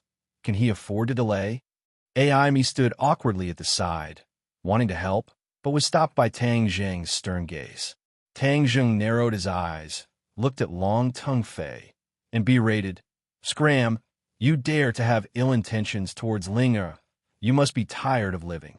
Long Ting Fei was stunned for a moment, then flew into a rage. He was indeed a member of the Long family in Dianan, but he was from Side Branch. He could be considered Long Tingyu's cousin. He relied on the influence of the Long family in Dianan to rise in the officialdom. Originally, he was not the one in charge of this matter, but when he heard that Tang Linger had come, he snatched this job. Tang Linger's rapid rise to fame naturally attracted his attention. Before, they had no interaction, so even if he had dirty thoughts in his heart, he couldn't implement them. Now, Tang Linger had taken the initiative to deliver herself to him, so how could he let her go? He knew a lot about the people and things in the entertainment industry. Many female stars who had come to Dianan had not been able to escape his clutches. This was one of his hobbies. Looking at the usually high and mighty female stars lying under him on TV, he would feel an inexplicable sense of accomplishment and satisfaction. Therefore, he was never tired of it. This time, he extended his claws to Tang Linger. However, he never thought that he would have a bad start. Before he even started, he was ruined by a guy who didn't open his eyes. For such people, he thought that he had 100 ways to deal with them. Moreover, in front of beautiful women, especially two of the best beauties, of course, he would not hold back in the slightest. He thought that he was a bastard and roared, "You blind guy, do you want to die? Why don't you ask around?" In this Dianan, I, Long Ting Fei, am a man of my word. If anyone dares to challenge me, be careful that I will not let you leave Dianan. He pointed out his power, simply and rudely. Not only did he want to intimidate the boy in front of him, but he also wanted to intimidate the two beauties so that they would obediently bow down to his bastard aura and let him do whatever he wanted. Tang Zheng frowned. Originally, he wanted to call him back, but he didn't expect him to be so stubborn. Then he couldn't be blamed. Tang Zheng was too lazy to talk nonsense with him. With lightning speed, his huge body flew directly to the stairs at the end of the corridor. Then, with a muffled dong-dong-dong sound, he fell down the stairs and no longer made a sound. Suddenly, many people stared at him with their mouths agape, especially Long Ting Fei's entourage. His face changed greatly. He pointed at Tang Zheng and finally squeezed out a sentence with difficulty. "You dare to hurt Director Long. You wait and see. And you, this time, the image ambassador thing is over." Aimi wanted to say something, but stopped. This cooperation was a win-win thing. If it was over, it would be a pity. However, Tang Zheng was present, so he had no right to speak. He could only be silent. Other colleagues didn't understand this. Seeing the group of officials flee, they all felt injustice and criticized. "You are causing a lot of losses to Miss Tang Linger, do you know?" "Shut up." Aimi had already seen that Tang Zheng's face was very gloomy. She quickly shouted and stopped everyone. She smiled bitterly at Tang Zheng and Linger and said, "Let's go into the room first." The other staff members were arranged to have their own rooms, while Tang Zheng, Linger, Empyrean Fairy, and Aimi entered the suite, leaving the others puzzled. Tang Zheng had been silent since he entered the room. His face was frighteningly dark. Aimi knew that Tang Zheng was protective of Linger, so she quickly took the initiative to admit her mistake. "Boss, all of this is a misunderstanding. We didn't expect to encounter such a thing when we came to Dianan." Tang Zheng snorted and said, "Didn't the company do the corresponding investigation when cooperating with people? If it wasn't for me, what would have happened to all of you? If anything were to happen to Ling, Who would be able to bear this responsibility? Aimi had never seen Tang Zheng so angry since she knew him. She was silent, lowered her head, and said, "This is the shortcoming of our work. Master, this is not Sister Aimi's fault. Sister Aimi is usually very good to me. She has blocked many things for me." Tang Ling couldn't bear it and pleaded for Aimi. Tang Zheng snorted and said, "Since Ling pleaded for you, then I will not pursue it for the time being. But there will be no next time. If there is a next time, not only you but the whole company will be fired. You should know who I set up that entertainment company for." Aimi was startled and remembered that Tang Zheng's original intention was to protect Ling. Otherwise, there was no need to set up this entertainment company. Later, the company developed very smoothly and it signed a lot of artists. It was on the right track.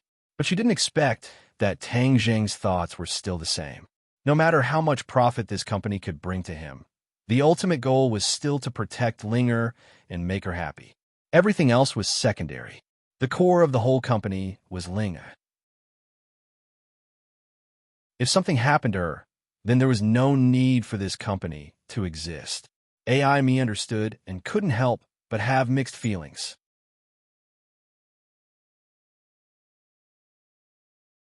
Chapter 837. Aimi was reprimanded, but she had no complaints.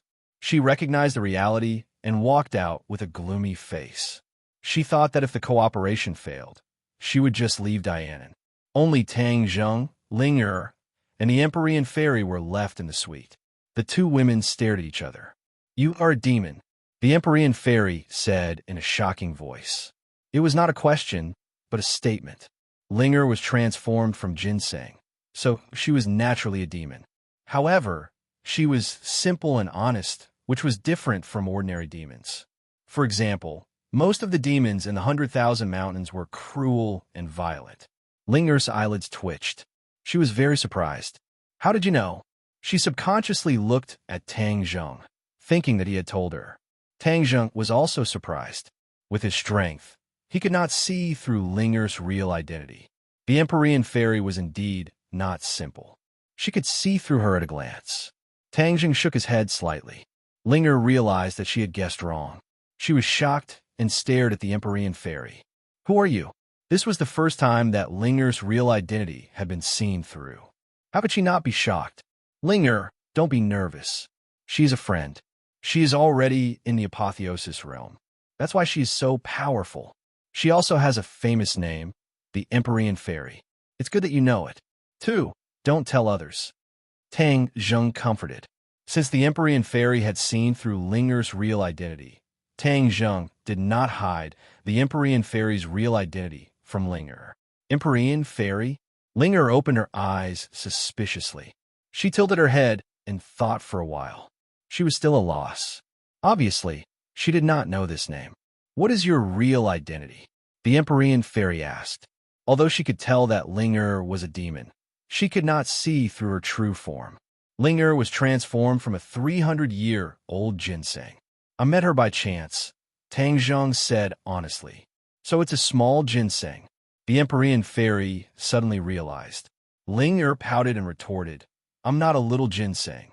Ling has already grown up." Tang Zheng couldn't help but laugh. He patted Ling's head and comforted her. "That's right. Ling has already grown up.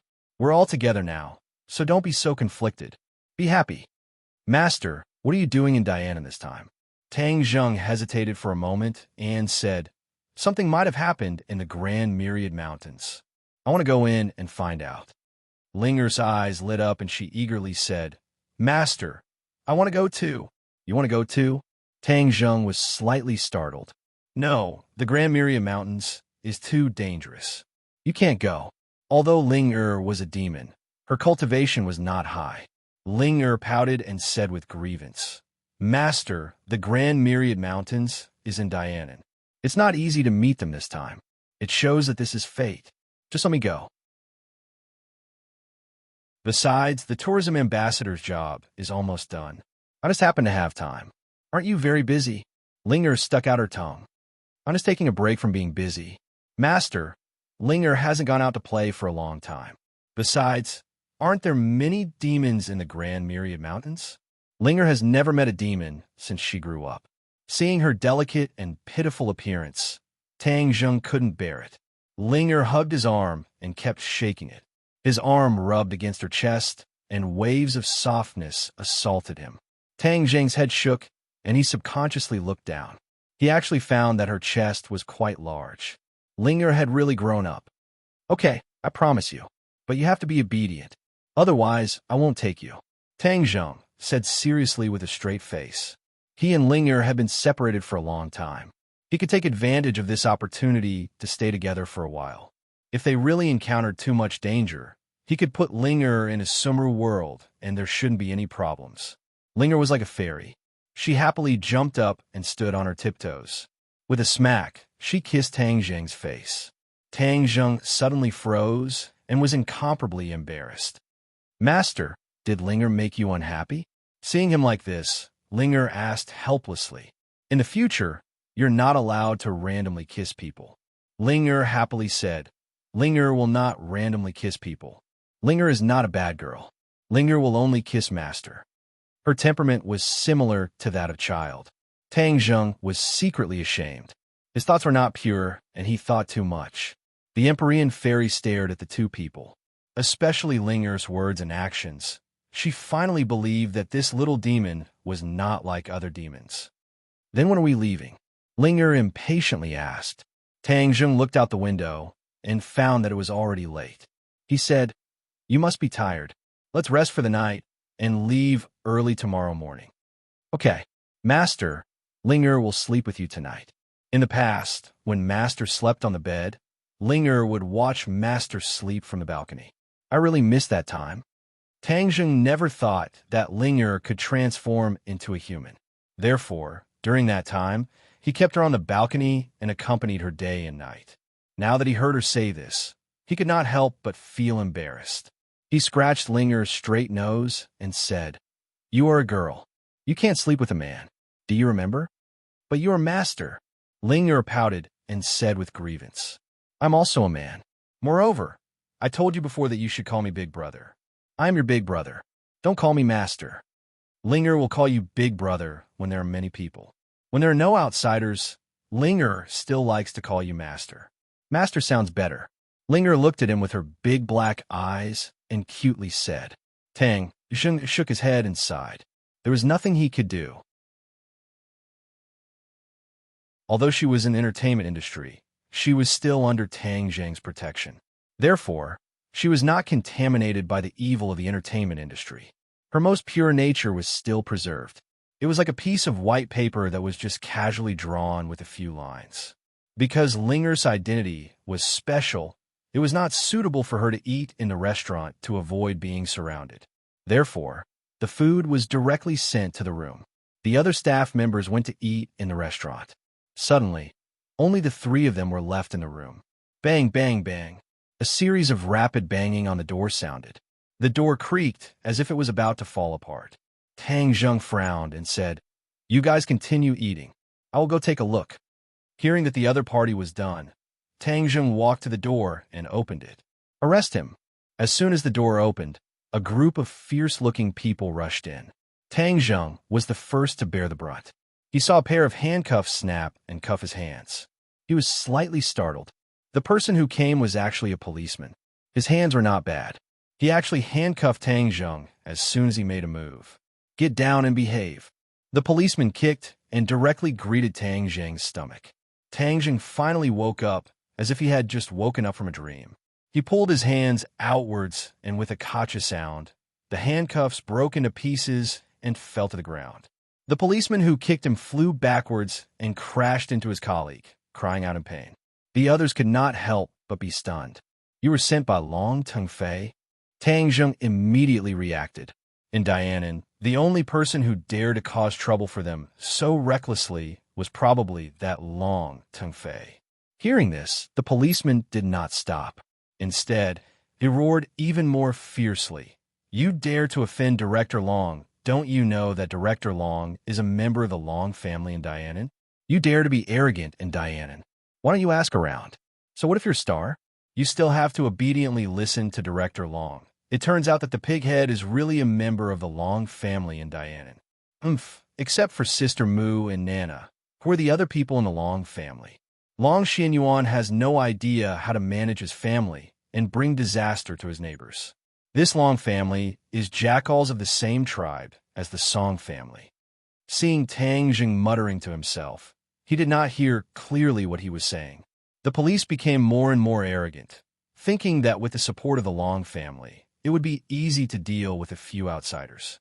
However, the young man in front of him was a tough guy. He actually had a few skills, but no matter how powerful he was, could he be more powerful than a gun? So several people pulled out their guns and pointed at Tang Jing. They shouted angrily, "Don't move, or your head will explode." Ling Er and the Empyrean fairy were sitting in the room and eating. Seeing this scene, they were indifferent and still ate unhurriedly. In fact, Ling Er wanted to help, but was stopped by the Empyrean fairy with her eyes. If they were to take action for such a small disturbance, they would look down on Tang Jing too much. But Aimi walked out of the elevator with a group of staff and happened to see this scene. Many people were scared out of their wits. Many smart people have already thought that this must be the result of angering Long Tongfei. Could it be that they couldn't even leave the boundary of Dianan? It actually came to the point of using guns. Although Aimi knew that Tang Jing was the champion of the National Martial Arts Conference, seeing him being pointed at by a gun at close range, her heart still trembled. She quickly greeted him and said, "What are you doing? We are guests of the Dianan government. You treat us like this, we want to complain and protest." The police looked at Aimi with disdain and said, "If you dare to offend Master Long, it's useless even if you complain and protest to the capital. Brat, I'm telling you, obediently surrender, or else you'll have to suffer." Tang Jing looked over the heads of the crowd, towards the direction of the stairs, and said, "Tell that fat pig to get out. Is it fun to sneak behind and watch the show? The Long family is going downhill more and more. Without Long Tingyu, the others are not willing to fall behind and do such a thing. Brat, I'm going to kill you." Long Tingfei heard and rushed out, followed by a few followers. These people were much more powerful than the police. They were actually martial artists, and there were even pre-celestial stage martial artists among them. Tang Jing sneered. What a big show. If it was an ordinary person, they would have been taken care of by the people brought by Long Tingfei. Unfortunately, he had met him. This kind of person had already harmed countless people. Moreover, if he hadn't met him, who knew how many people he would have harmed in the future? If this kind of person was left behind, it would be a disaster. If it wasn't for the fact that he didn't know what was good for him and kept forcing him, Tang Jing might have let him go for Nanan's sake. He could only blame the other party for being reckless.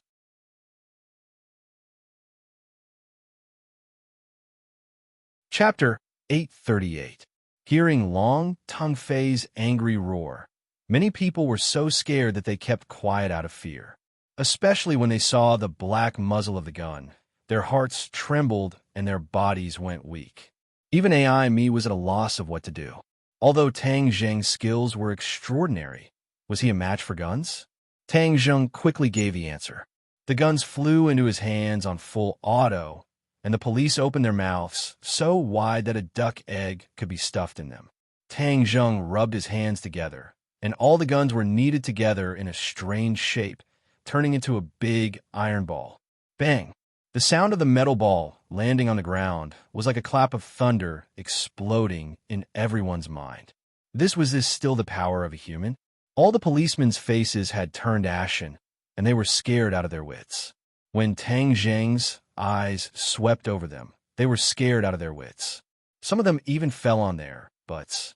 Long Tingfei was also shocked.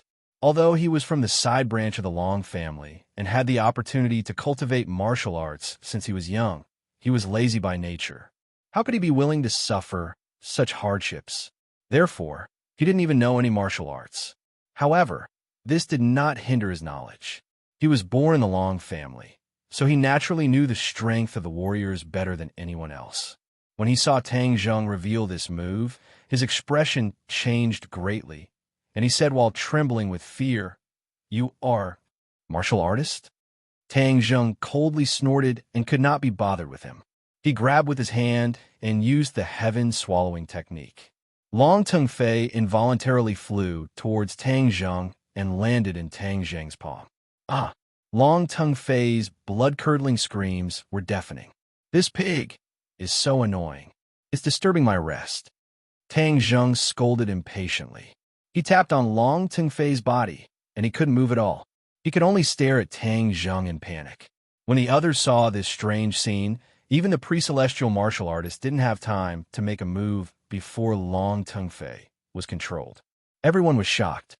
Not only were they shocked by Tang Zheng's audacity, they were even more shocked by his strength. The few warriors looked at each other. They knew that if they did not do anything, they would not be able to report back.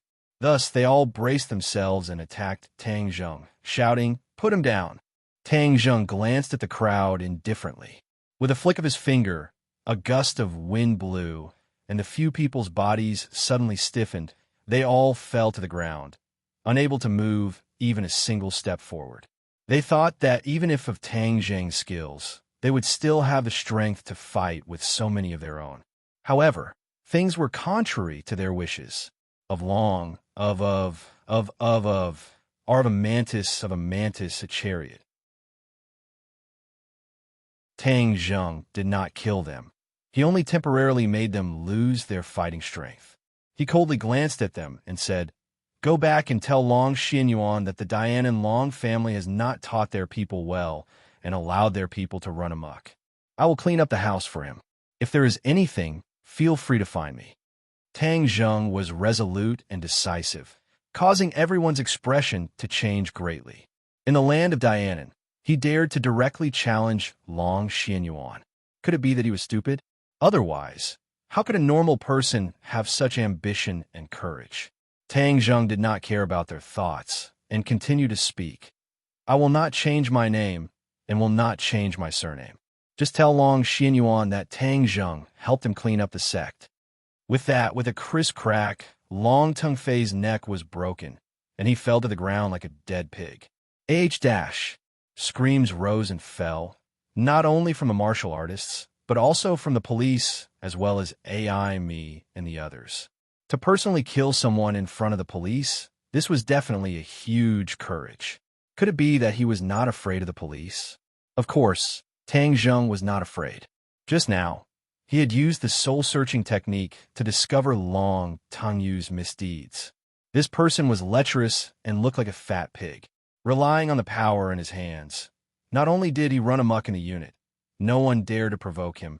He even insulted his own colleagues. In the end, his colleague's husband came to him and even reported him to the disciplinary department. However, he used his own power to directly and quietly kill this couple, and the report also came to nothing. In addition, he used various methods to forcefully occupy many women. In short, his crimes were too numerous to be recorded, and even death could not wipe out his crimes. How could Tang Zheng let him go?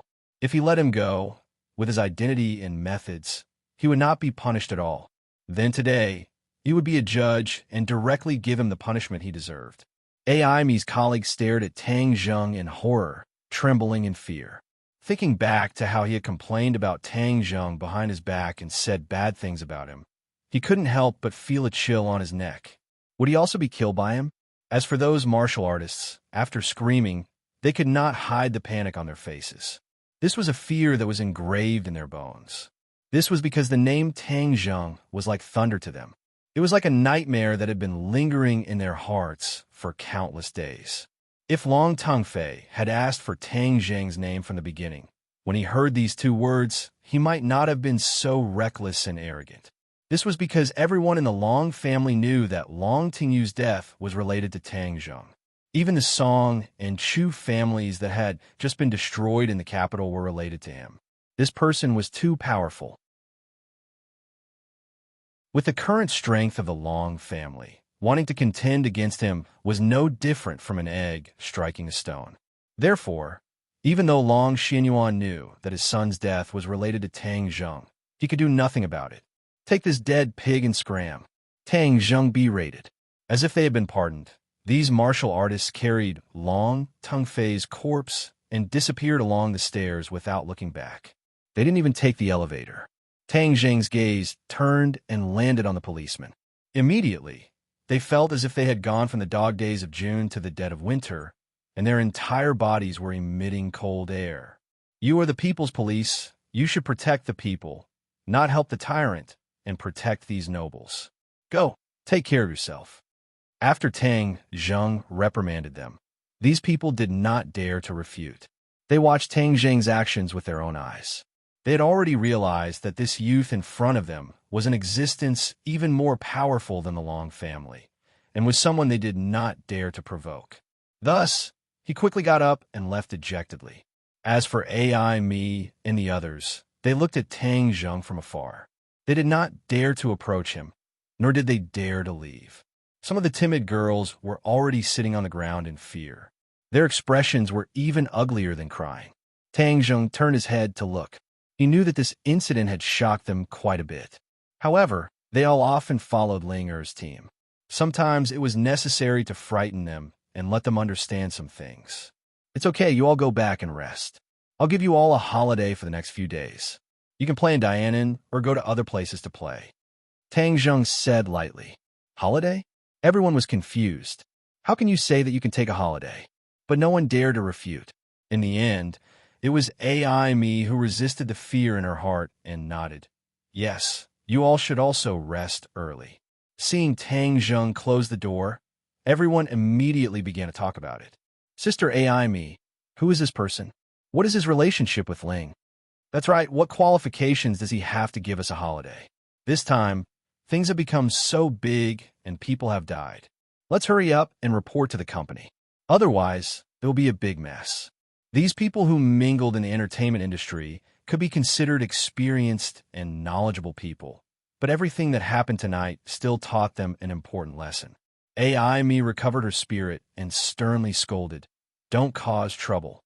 If he says it's a holiday, then it's a holiday." Why? Because he is the boss. AI me finally couldn't help but reveal Tang Zheng's true identity. Otherwise, these people would definitely ask endlessly. A boss? Everyone was shocked. Although there were occasional rumors that the real boss of the company was not Mu Hongyan, but someone else, they didn't expect him to be so young. This was the real, overbearing president, decisive and decisive. The few girls who were scared to death just now immediately had stars in their eyes. However, some people were happy while others were sad. When Long Tengfei's body was transported back to the Long family, the huge Long family was shaken. The Long family did not only have Long Xuanyuan's family, but also many side branches. Long Tengfei's death caused all the side branches to gather at the Long family. They were aggressive and wanted Long Xinyuan to come forward and seek justice for Long Tengfei. When Long Xinyuan heard what happened and knew that it was Tang Zheng who did it, his mood instantly fell to the bottom. He was not angry. He had heard a little about Long Tengfei's usual actions, but there were many children of aristocratic families, and there were many good and bad children. Moreover, it was just a side branch child, so he didn't take it to heart. He didn't expect that this time he would kick an iron plate, Tang Zheng. This was the thing that gave him a headache. As for Long Tengfei's death, whether it was early or late, Long Xinyuan didn't care. Long Xinyuan was thinking, was this Tang Zheng deliberately coming to Dianan to stir up trouble for the Long family? Or was it really a coincidence? A coincidence? He snorted disdainfully, as he did not believe in coincidences. He believed that everyone's words and actions had a deep meaning and purpose, especially people like Tang Zheng. Moreover, Tang Zheng had just destroyed the Song and Chu families and was in high spirits. It was not ruled out that he wanted to strike while the iron was hot and clean up the Long family together.